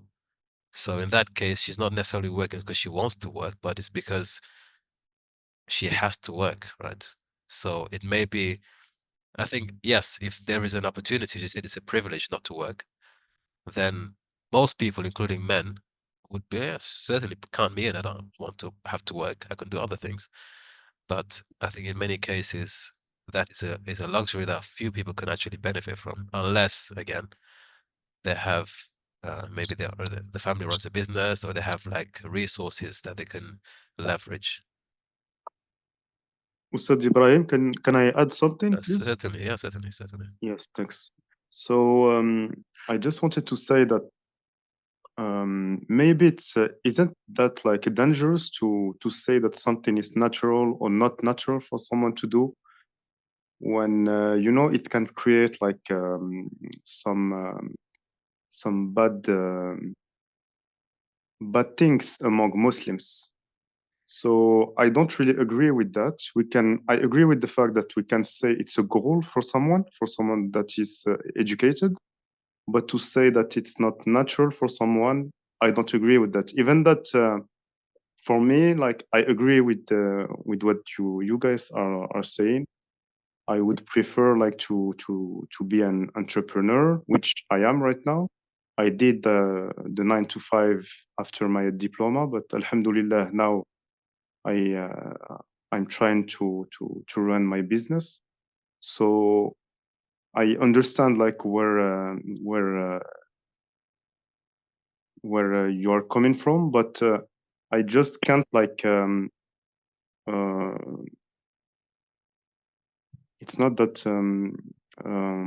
how can I say, it's not that I can't accept, but I have a hard time like accepting this saying, to say like that is not natural for someone to do that, since it's something halal for someone. So I mean, I think we're speaking I'm not trying to speak for anyone else, but maybe I was just speaking within the framework of it's not so natural, as Muslims, for a woman to go into office with all guys. She's around the guys the entire day. She's taking order from the guys, and then yeah. she goes For that, she goes home to her house for yes, 3 brother, hours I agree with that, a but week. I It's agree. that's Yeah, not yeah. natural. This is another matter, I think, like talking about female situation, which brings me to the point I wanted to say. I think that everything we are saying, I don't know if Ustad Ibrahim will talk about that, will do the link, but I think I'm convinced that everything is connected to riba, because we are living like in a system which is like which how can I say in English, which turns around riba, which creates this type of situations, which created this type of situation for women, for the 9 to 5, like the cold 9 to 5 we all know, the lifeless like jobs that we know, everything that we are talking about modern like work. So this is my point. Sister Salma, brother Anas, brother, those with Yes, their hand alaikum. raised. Yes. Walaikum salam wa rahmatullah. So, first of all, I want to share this hadith. قال رسول الله صلى الله عليه وسلم. Sallallahu alaihi wasallam. Say, التاجر الصديق الأمين مع النبيين والصديقين والشهداء يوم القيامة أو كما قال عليه الصلاة والسلام. So Rasulullah sallallahu alaihi wasallam say this hadith. This inspired me a lot. He said that a reliable and trust merchants will be raised on the day of judgment with the shuhada, salihin, and anbiya on the day of judgment. Right? That's one point I want to say. It's very basically, even in Islamic perspective, many of the fuqaha like Imam Abu Hanifa rahimahullah, he's a merchant, right? He's a clothes merchant. That's very famous. So like brothers say 95, I would say fitratan, in our fitra, it's against nature itself, because in a Hanafi fiqh, that's one thing I kind of, in a student day, it's hard for me to understand. Imam Abu Hanifa rahimahullah will be very against ujr, like a renting. He's like, I never understand this concept, you know. Later on, Imam Abu Yusuf rahimahullah and Imam Muhammad rahimahullah, they're like, this is common now, we have to accept it, right? And what I'm trying to say is that it's not, I myself, like after I graduated, I myself still work 9 to 5, but I don't feel like, you know, is the right thing. It was like, because you just feel like strained. There's a lot of time. You have like 2 weeks break. Ramadan, I would love to be like, yeah, I think I've seen a masajid. Really limited. You have to ask someone if you want to leave. It's very strained. And I think in this conversation, we're speaking from fundamentally if something is right or not. Yes, exceptionalism can apply on everything, right? But it will basically, we can literally talk about exceptionalism in any time in everything, right? Then it will change everything. But fundamentally, I do think it's against the fitrah.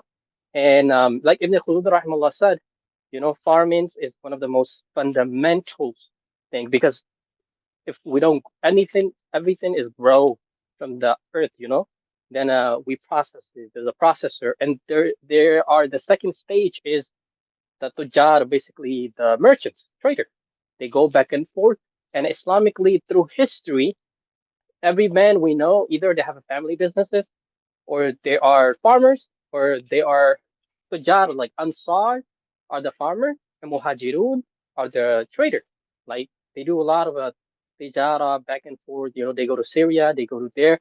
Before the industrial revolutions and the green revolutions, everybody has their own little family businesses. This is how we live culturally. And after the revolution, the industrial revolutions, matter of fact, actually, Henry Ford is the guy who actually started this whole human industrializations, right?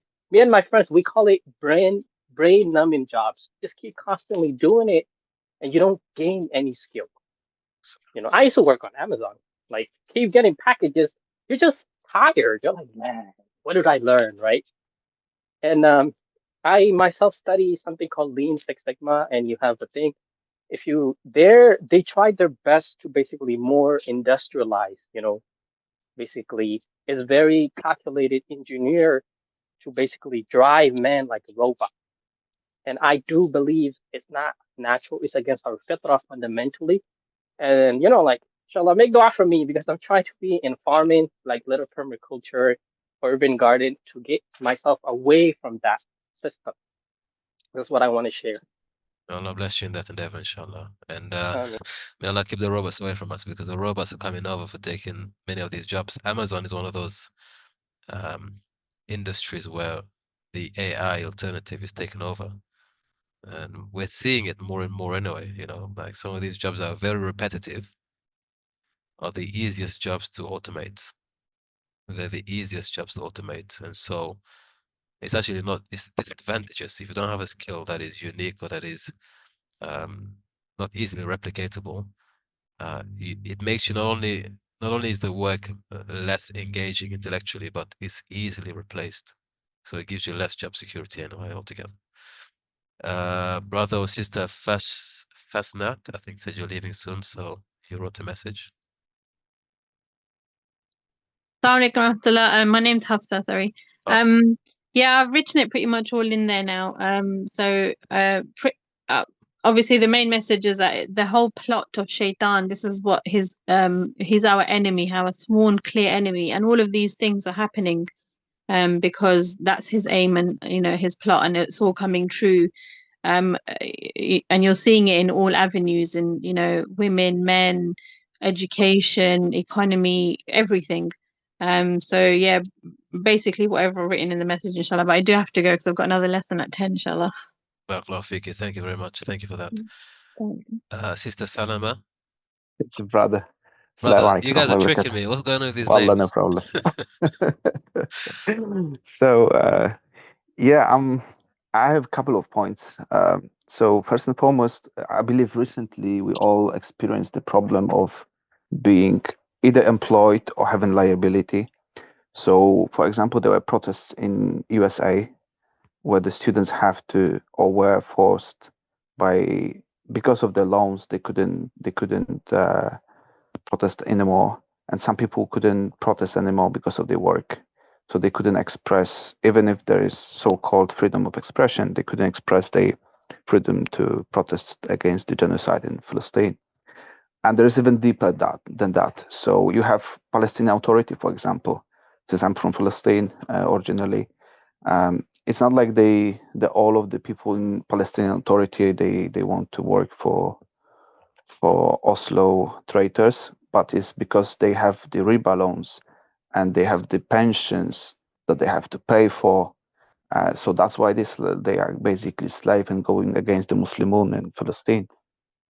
And you have the opposite side of the resistance, where the area in the resistance area, there's way more of although it was under the occupation and so on, there was a lot more of entrepreneurship between the people, even if it's in a slow scale, and they were able to go and stood up for themselves, and they were also able to stood up for themselves because their homes were saved, in the meaning that they were saved, that their children would be raised by their mothers, their wives, and yeah, it's definitely not natural what we're doing or what we're going through right now in the West with the jobs from 9 to 5. We basically are slaves. And if you compare to our situation right now to the slavery in the time of the Sahaba, Ridwanullah alaykum, for example, Umar radiallahu anhu, the slave that killed him, he was a slave of his, or it was slave of other Sahabi. But I recall that there was an argument between the slave and one of the Sahabi, and the slave didn't want to get only 50% of what they were earning, but 100%. If you're gonna compare to the situation right now we are in, actually the amount of taxes that we're paying, it's almost equivalent to like 50% of taxes. That 50% of our wages are going to our owners in these countries. So it's on this level deep. So when you ask yourself why some armies are not helping out, it's because those armies are slaves to their owners, and their wages are there. They have liabilities. They cannot go and do anything because if it doesn't work out, their families are gone and have nothing to support themselves with. It's very true. You know, when you have, sorry, what you mentioned is very good. I like the fact that you mentioned the economic situation between one part of the PA, for example, and then the economic independence, even if it's less money, is detached from certain governments. So that means you have more space, you can speak, right? Or you can rebel, or you could fight back because you're not afraid of losing your income. So it does kind of, it ties you down, doesn't it, really? It ties you down, what you can say, Even if it's in a free society, people say, "Oh, it's a free society. Say what you like," but you know very well if you say something, maybe on you mention something, you support something, maybe on LinkedIn, you're risking your own income, right? You're risking your own career. So it's not really free. You're not really free. There's a semblance of freedom, but in reality, you know very well that you could lose economically, and security can be taken away if you express your true feelings or maybe where your heart lies. So are we really free in that sense, to an extent? The same goes for our scholars, ulama, right now. Like if you're Yes, gonna yeah. go to the past and you have Abu Hanifa and some of his students, or for example, Sufyan ibn Thawr, I believe, was running away because he doesn't want to be a judge or alim for his ruler, and he was running away long way to up to Hijaz because of that. So, and the Imam Ahmad, I believe, he was against his, I believe, his own son or student because he went and basically went of being a judge for or the scholar of his this time Khulafa. And if you're gonna go right now, like how they can become independent and truly speak fully what they think. And we have like some examples of the ulama right now that were basically stepping down from Sheikh Ashuraim, for example, or other shuyukh. They have to step down and they couldn't even express what they think, whether on this problem or the other one. So it's on the scholars level, but also if you're gonna go to the old times, I'm living in the East Europe, so I remember before my country entered the European Union, there were like plenty of small shops here in my country I'm living in, and once we entered the European Union, the big corporations came in and like big grocery shops took it over, the clothes markets, the grocery shops, and so on. So people, although the standard living, like the streets were better, but day-to-day life, like when I compare some of my neighbors that were having some shops, they standard of living like went down, and we all becoming like a big factory for other countries even to such a point. So yeah, it's like a slave country to the other country. That's a And good on the point. other hand, yeah, go ahead. That's a good point you make, because you're right. There are some societies and some regions of the world where the small family-owned business or the small farm has been corporatized. So here comes Amazon, here comes all these major kind of corporate outfits, and they swallow up all the small businesses. And these people now have to be employees. It's like they're being converted to employees, right? Because they can't survive, they can't compete against these mega corporations. So they have to enter the same workforce as our brother Anas mentioned, and they have to, by necessity now. So it's not even a choice anymore. It's just like if we swallow up all the small players, they have to become employees to survive. And so those people may not want to do that, but because of the circumstance, you see that the industrialization of traditional society, traditional, you could say, markets, is also causing it's making it more difficult, even if you wanted to at this stage, to go back to farming, to go back to being an entrepreneur. It may be more difficult because you're going against major corporations with a lot of marketing spend and reach. And so in that sense, I could see somebody saying, actually, I don't want to be an employee, but I don't have a choice. It's the only way to survive right now. I can't do what I used to do, maybe what my parents could do 50 years ago. I won't survive in this climate where everything is corporatized, everything is done mass scale. The cost of producing something at my level is very high compared to somebody who's working from corporate level. So there is also that, you're right, I think. That can And the last destroy point, communities. okay, go ahead. No, the last point, sorry, over to So you. last point, because when I see right now some immigrants that are coming to my country, they usually are not scared of taking a risk to open the business. They're usually running the small restaurants or small businesses by themselves, unlike people who are raised in the country I'm living in. And I think that's a proof that people who are coming from the poorer countries that are usually more natural in the way that they behaving.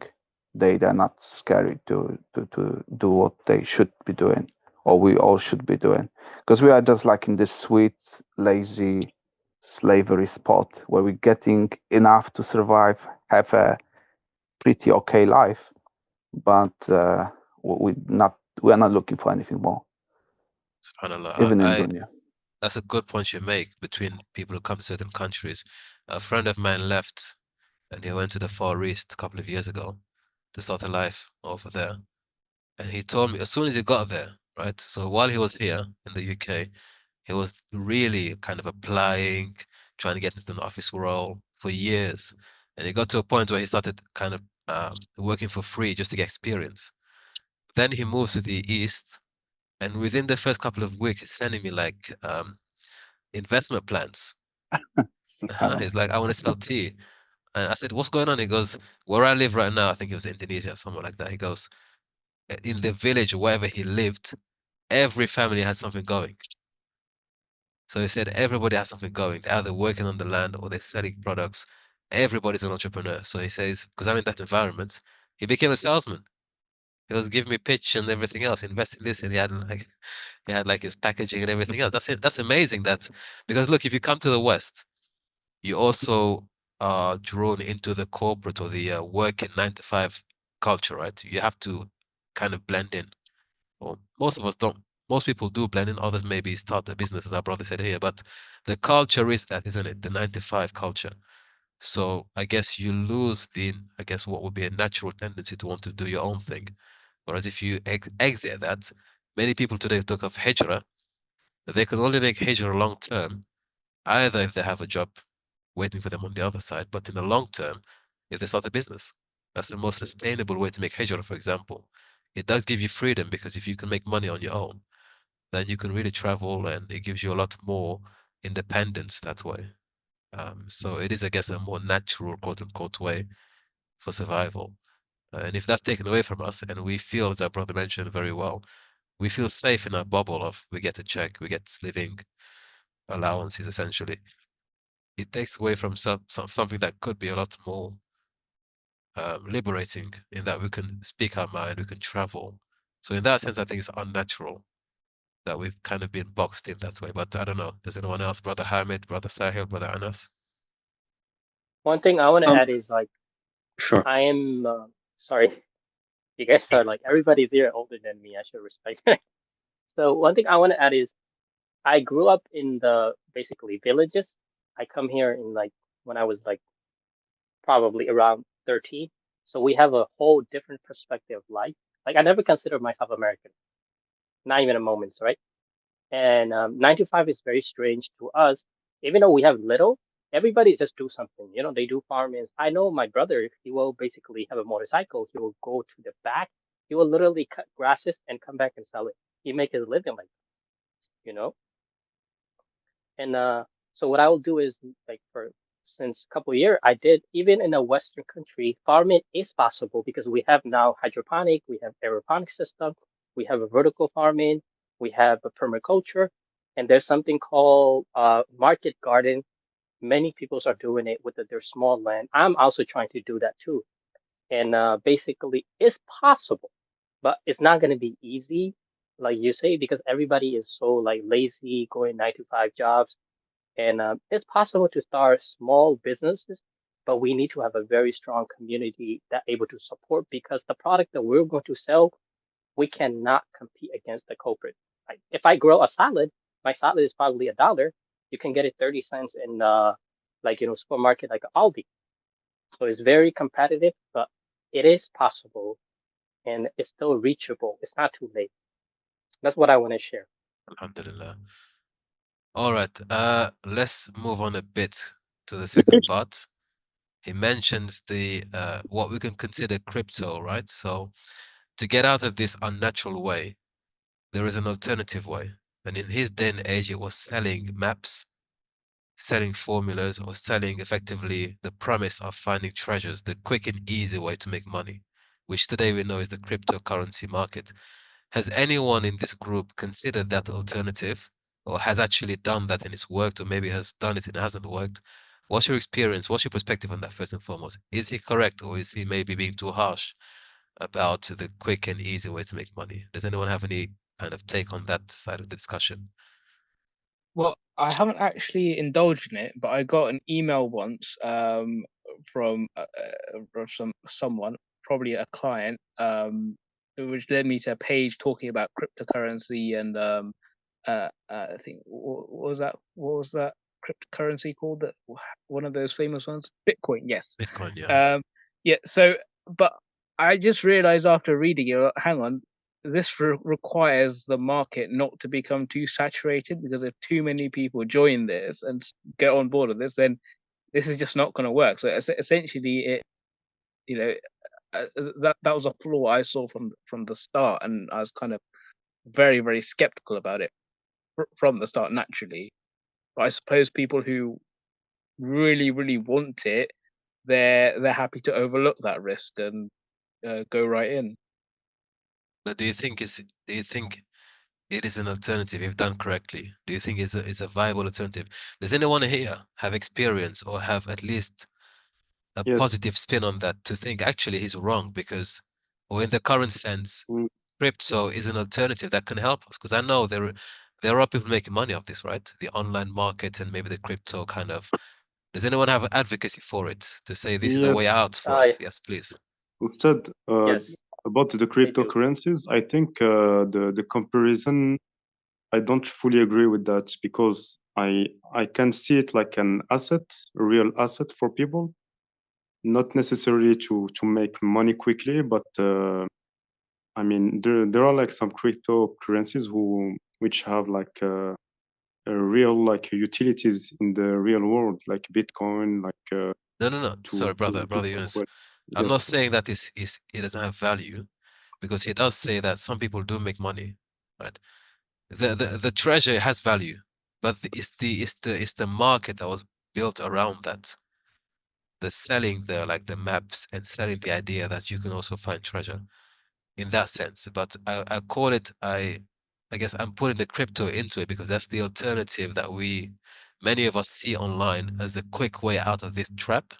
Like, let's make money quickly, a lot of it. So from that perspective, do you feel that it is a viable alternative for people to look into that, or is it maybe not? Maybe was he right in that it's for people who want quick money and no investment in terms of time and effort?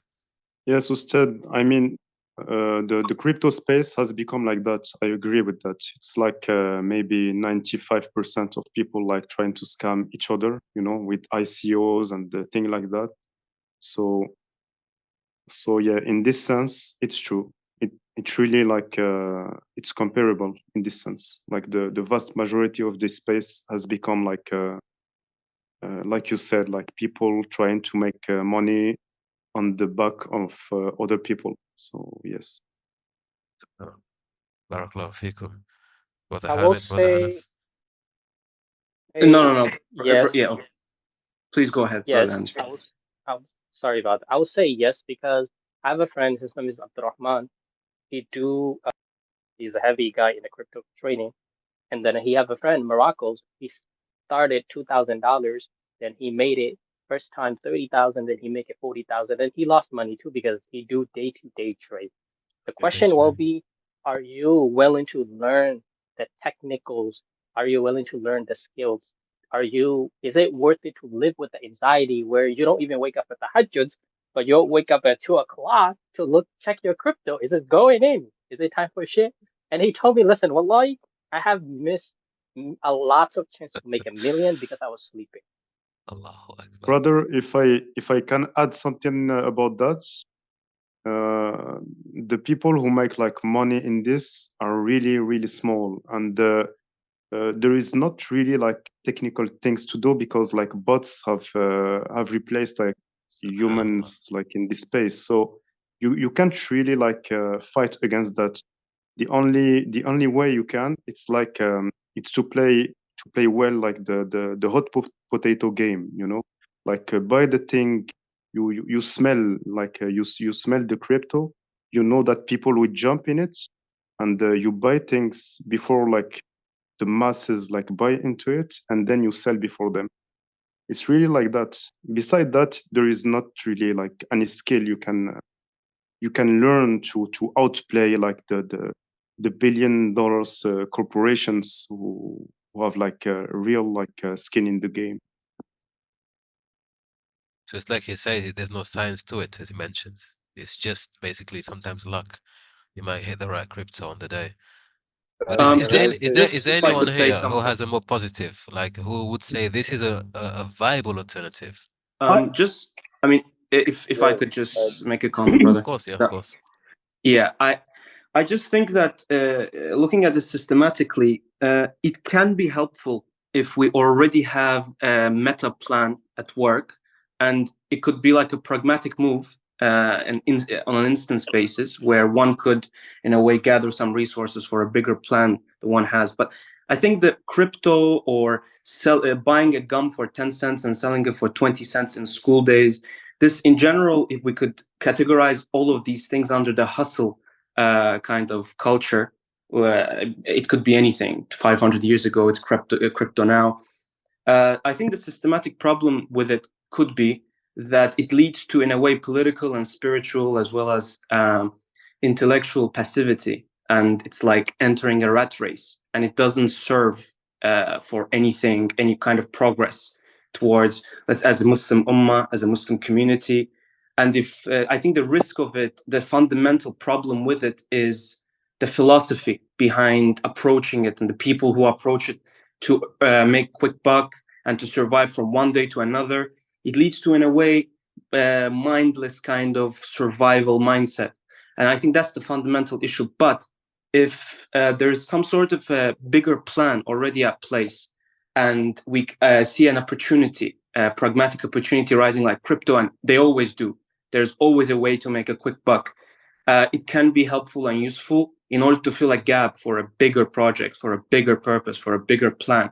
I think it could be useful, but it requires a bigger purpose, a bigger project behind it. Otherwise, I think it just leads to decadence, mental, psychological, in a way, maybe decadence and approach to life. I think this, if we could think about it, attempt to think about systematically, this is what I would say.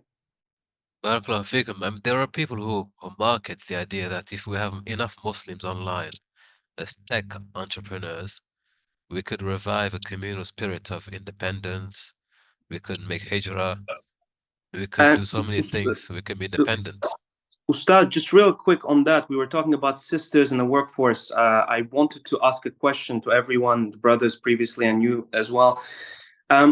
Would it be appropriate to approach, for example, the involvement of Muslim sisters in workplaces and work environments from the perspective, socioeconomic perspective, as a Muslim ummah in general? As could we think about it in a wealth accumulation kind of step for a certain period, where brothers and sisters and wives and husbands and mothers working together, as a Muslim community, as like a ummah conscious approach in order to accumulate wealth, to come together, because I believe I read an article about Ibn Rushd's approach. He I don't remember it properly, but he had a document about recommending teaching archery and such, the 14th century, I believe, to Muslim girls in the community in Andalus. But I wanted to ask, is it okay? Is it appropriate as Muslims to approach it from this perspective, or would it be against basic Islamic principles to put such responsibility on Muslim women as Muslims in general? That I wanted to connect it to what you said previously. Just three things. First of all, I'm not qualified to give any Islamic rulings here. We're having nice conversations. We chime in. I'm not qualified to give any statements, Islamically speaking. For sure. Two things come to mind though.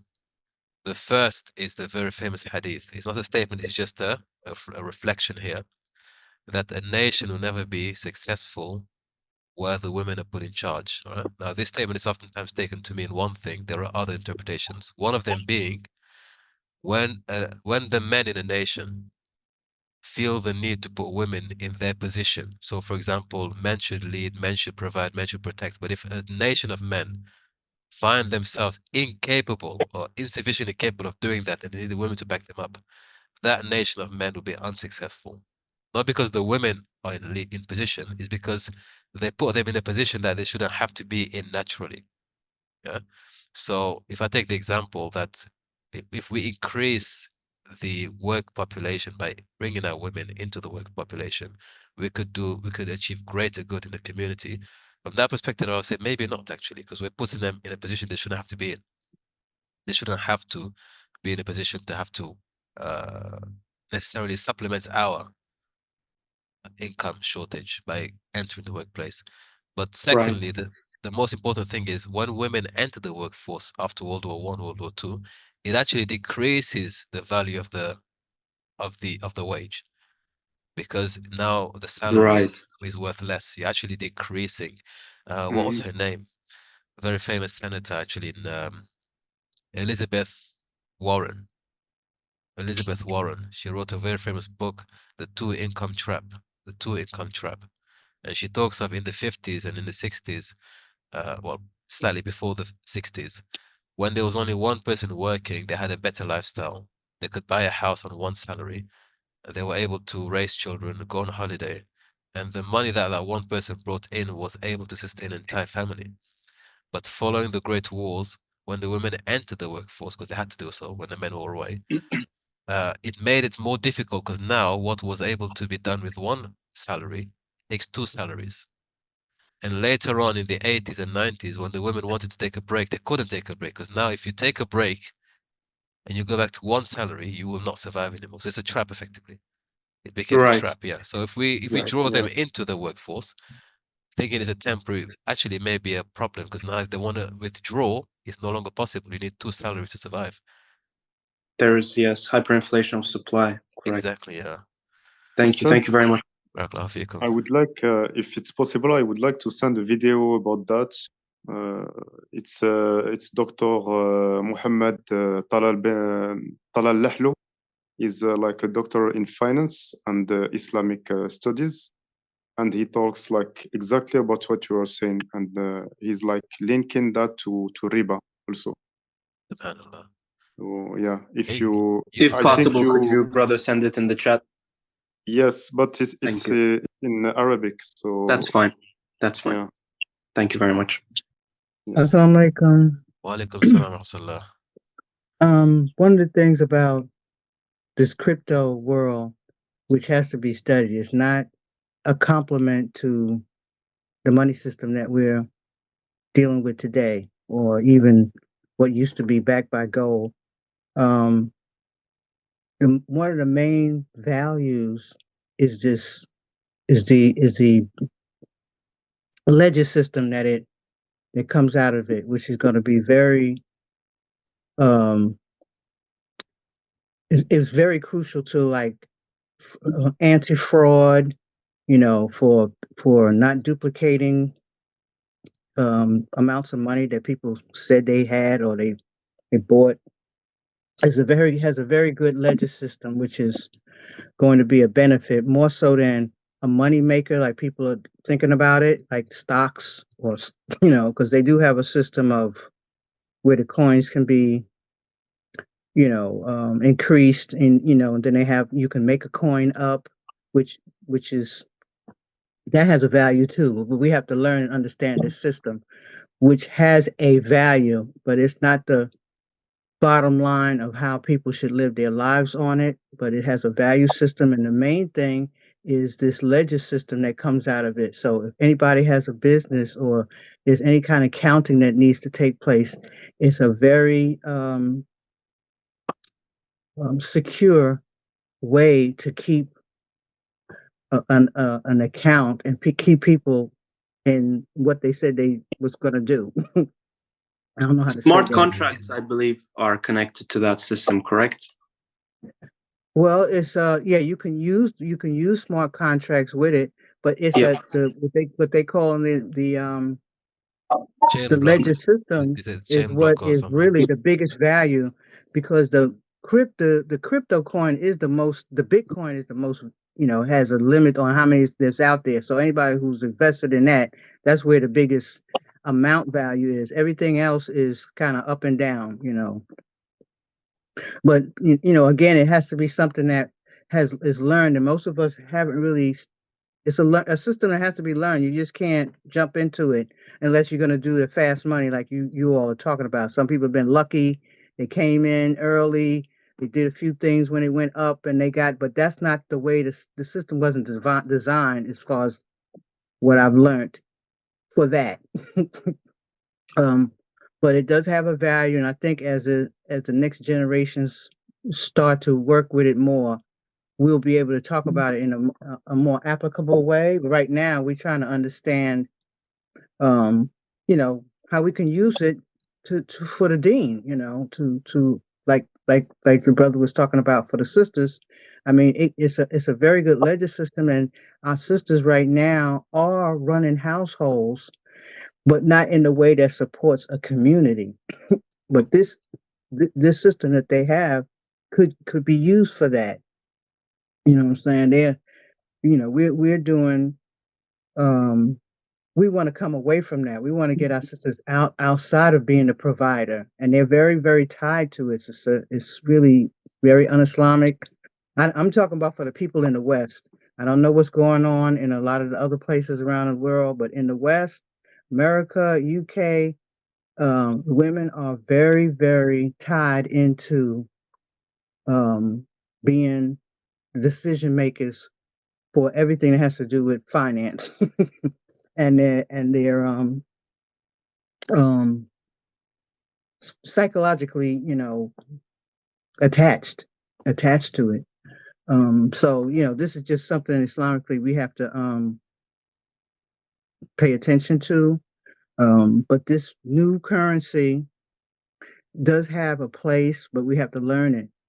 It's not like which the money system they are trying to.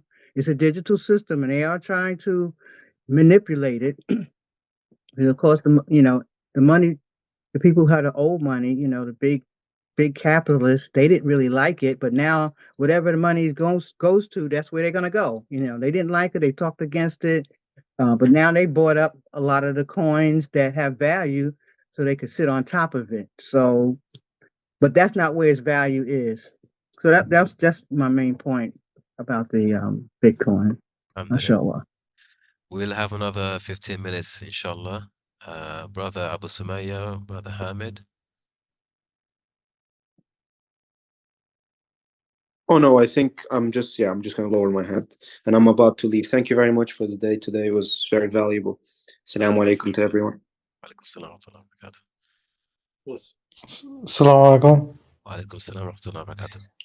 So the thing about crypto, like I see it positive because it's decentralized, which means like it's not there's no middleman and there's no bank who is in control of your like you have full ownership of your values.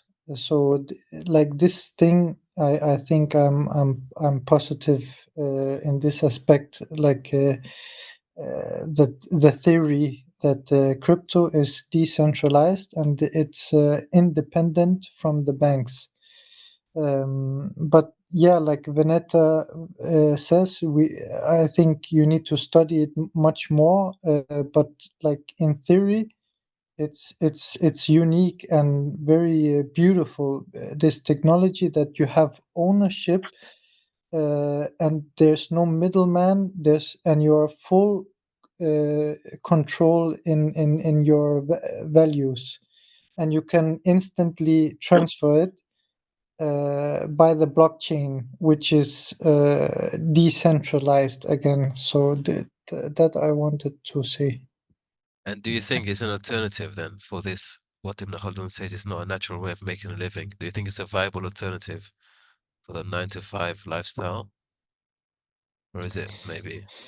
I think it's not about. I think it's not the question. I think it's just transforming the way how we trade, because it's like a new golden standard, but it's digitalized. It's not physically. It's digitally, and you can trade bitcoins for even now in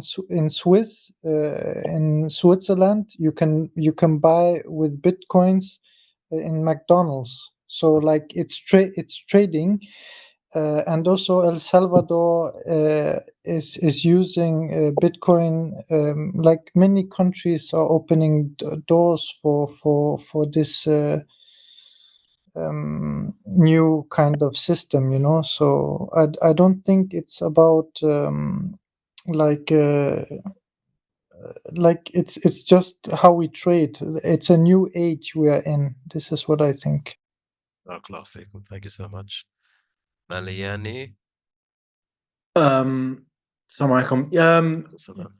I was going to say was regarding your question. I think regarding crypto and generally trading, I think it's like everything. If you spend a bit of time long enough doing it and make it a profession, or try to at least, that's different than what I believe Ibn Khaldun is trying to explain in his works. To me, what he's trying to explain, as far as I'm concerned, those who sell courses for, I don't know, £5,000, £6,000, 9,000 even. 9,000 even, to those who, who are desperate and are looking for a quick, a quick not scheme, but basically trying to like cut corners and try and make money quickly. And I think it's like, the old saying, those who can do and those who can't teach. In some respects, in this instance, that's what I think he's referring to. But as a general, that whole space, I think, there's a lot of charlatans. There's a lot of people that do things that aren't particularly correct. However, I do think, like everything, if you spend time working on something, because ultimately it is a form of tijara, trading and investing, and whether it's crypto or commodities or foreign exchange, I think it's how you approach it. And do you think it's an alternative that can help people escape what he describes as unnatural ways of making money? Is it a viable alternative? 100%. I think it's certainly another avenue. People do make money from it. I know people who make money from it, but not just sat down on a computer pressing buttons. But I mean, like with algorithms and whatnot. And I think it's like another avenue. It's another business in essence. I don't see it personally any different than someone setting up a corner shop or someone who's trying to sell something, who makes money by selling and buying things. To me, it's just another avenue via the medium of the internet.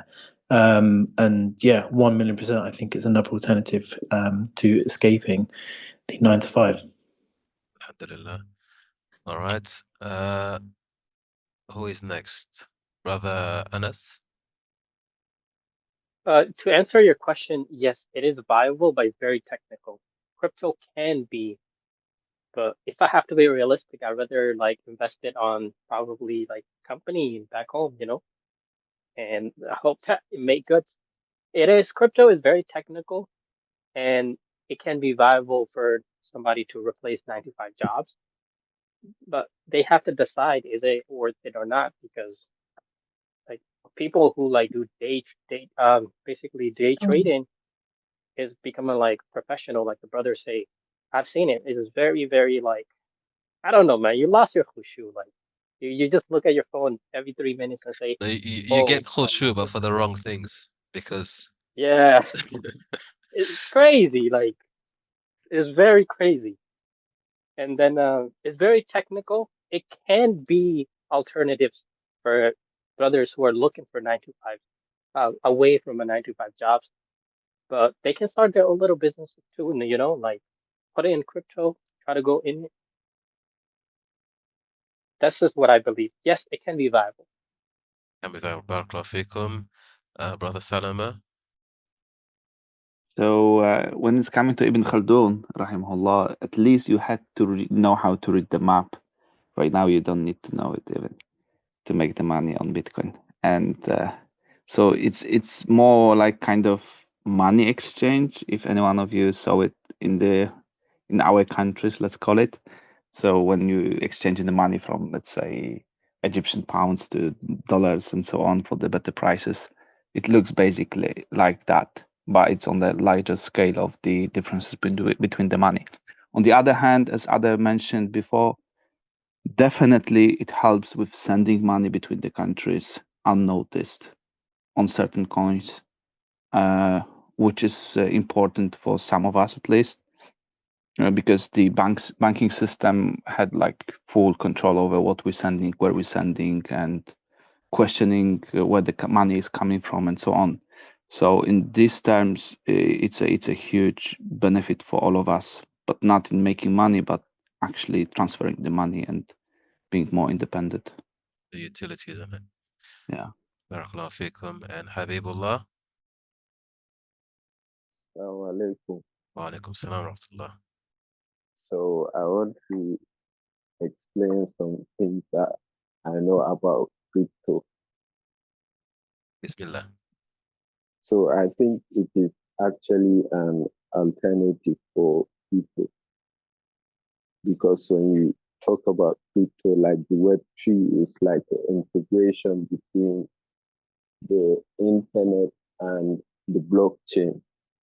So there are people that are actually working jobs. They are not only trading meme coins, but people that are actually working real jobs, like graphic designers, programmers, and the like. So I think that people need to catch up to this and make more research regarding the whole crypto ecosystem and the Web3, because crypto is not only limited to trading meme coins and the like. There are other things that are actually valuable and helpful on the whole crypto ecosystem. And people are really making a living from it, not only by trading. I agree, people make a living, for example. That you see daily, but really what is done. For example, like graphic design for the meme coins, there are people that are being paid to make designs for the meme coins that are actually scamming people on the internet. So you're saying there is more to it than just the trading. There is a wider ecosystem people can make money from, the wider. Yes. I mean, people make money from selling courses. That's probably the best way to make money from crypto. Definitely. That is the popular one on the internet. That's the best way, quite frankly, to sell shovels in the gold rush. That's a place to be. Thank you. I think we will draw that to an end here. Thank you for your time, for your ideas, perspectives, inshallah. This time it is recorded, so I will upload it tomorrow, sometime, inshallah. And we will continue next week, inshallah, with another reading of the Muqaddimah. Thank you, and we can continue perhaps in the group in Telegram for those of you who have had the chance to express yourselves here. Do so in the Telegram, inshallah. Barakallahu feekum, wa alaikum salam wa rahmatullahi wa barakatuhu.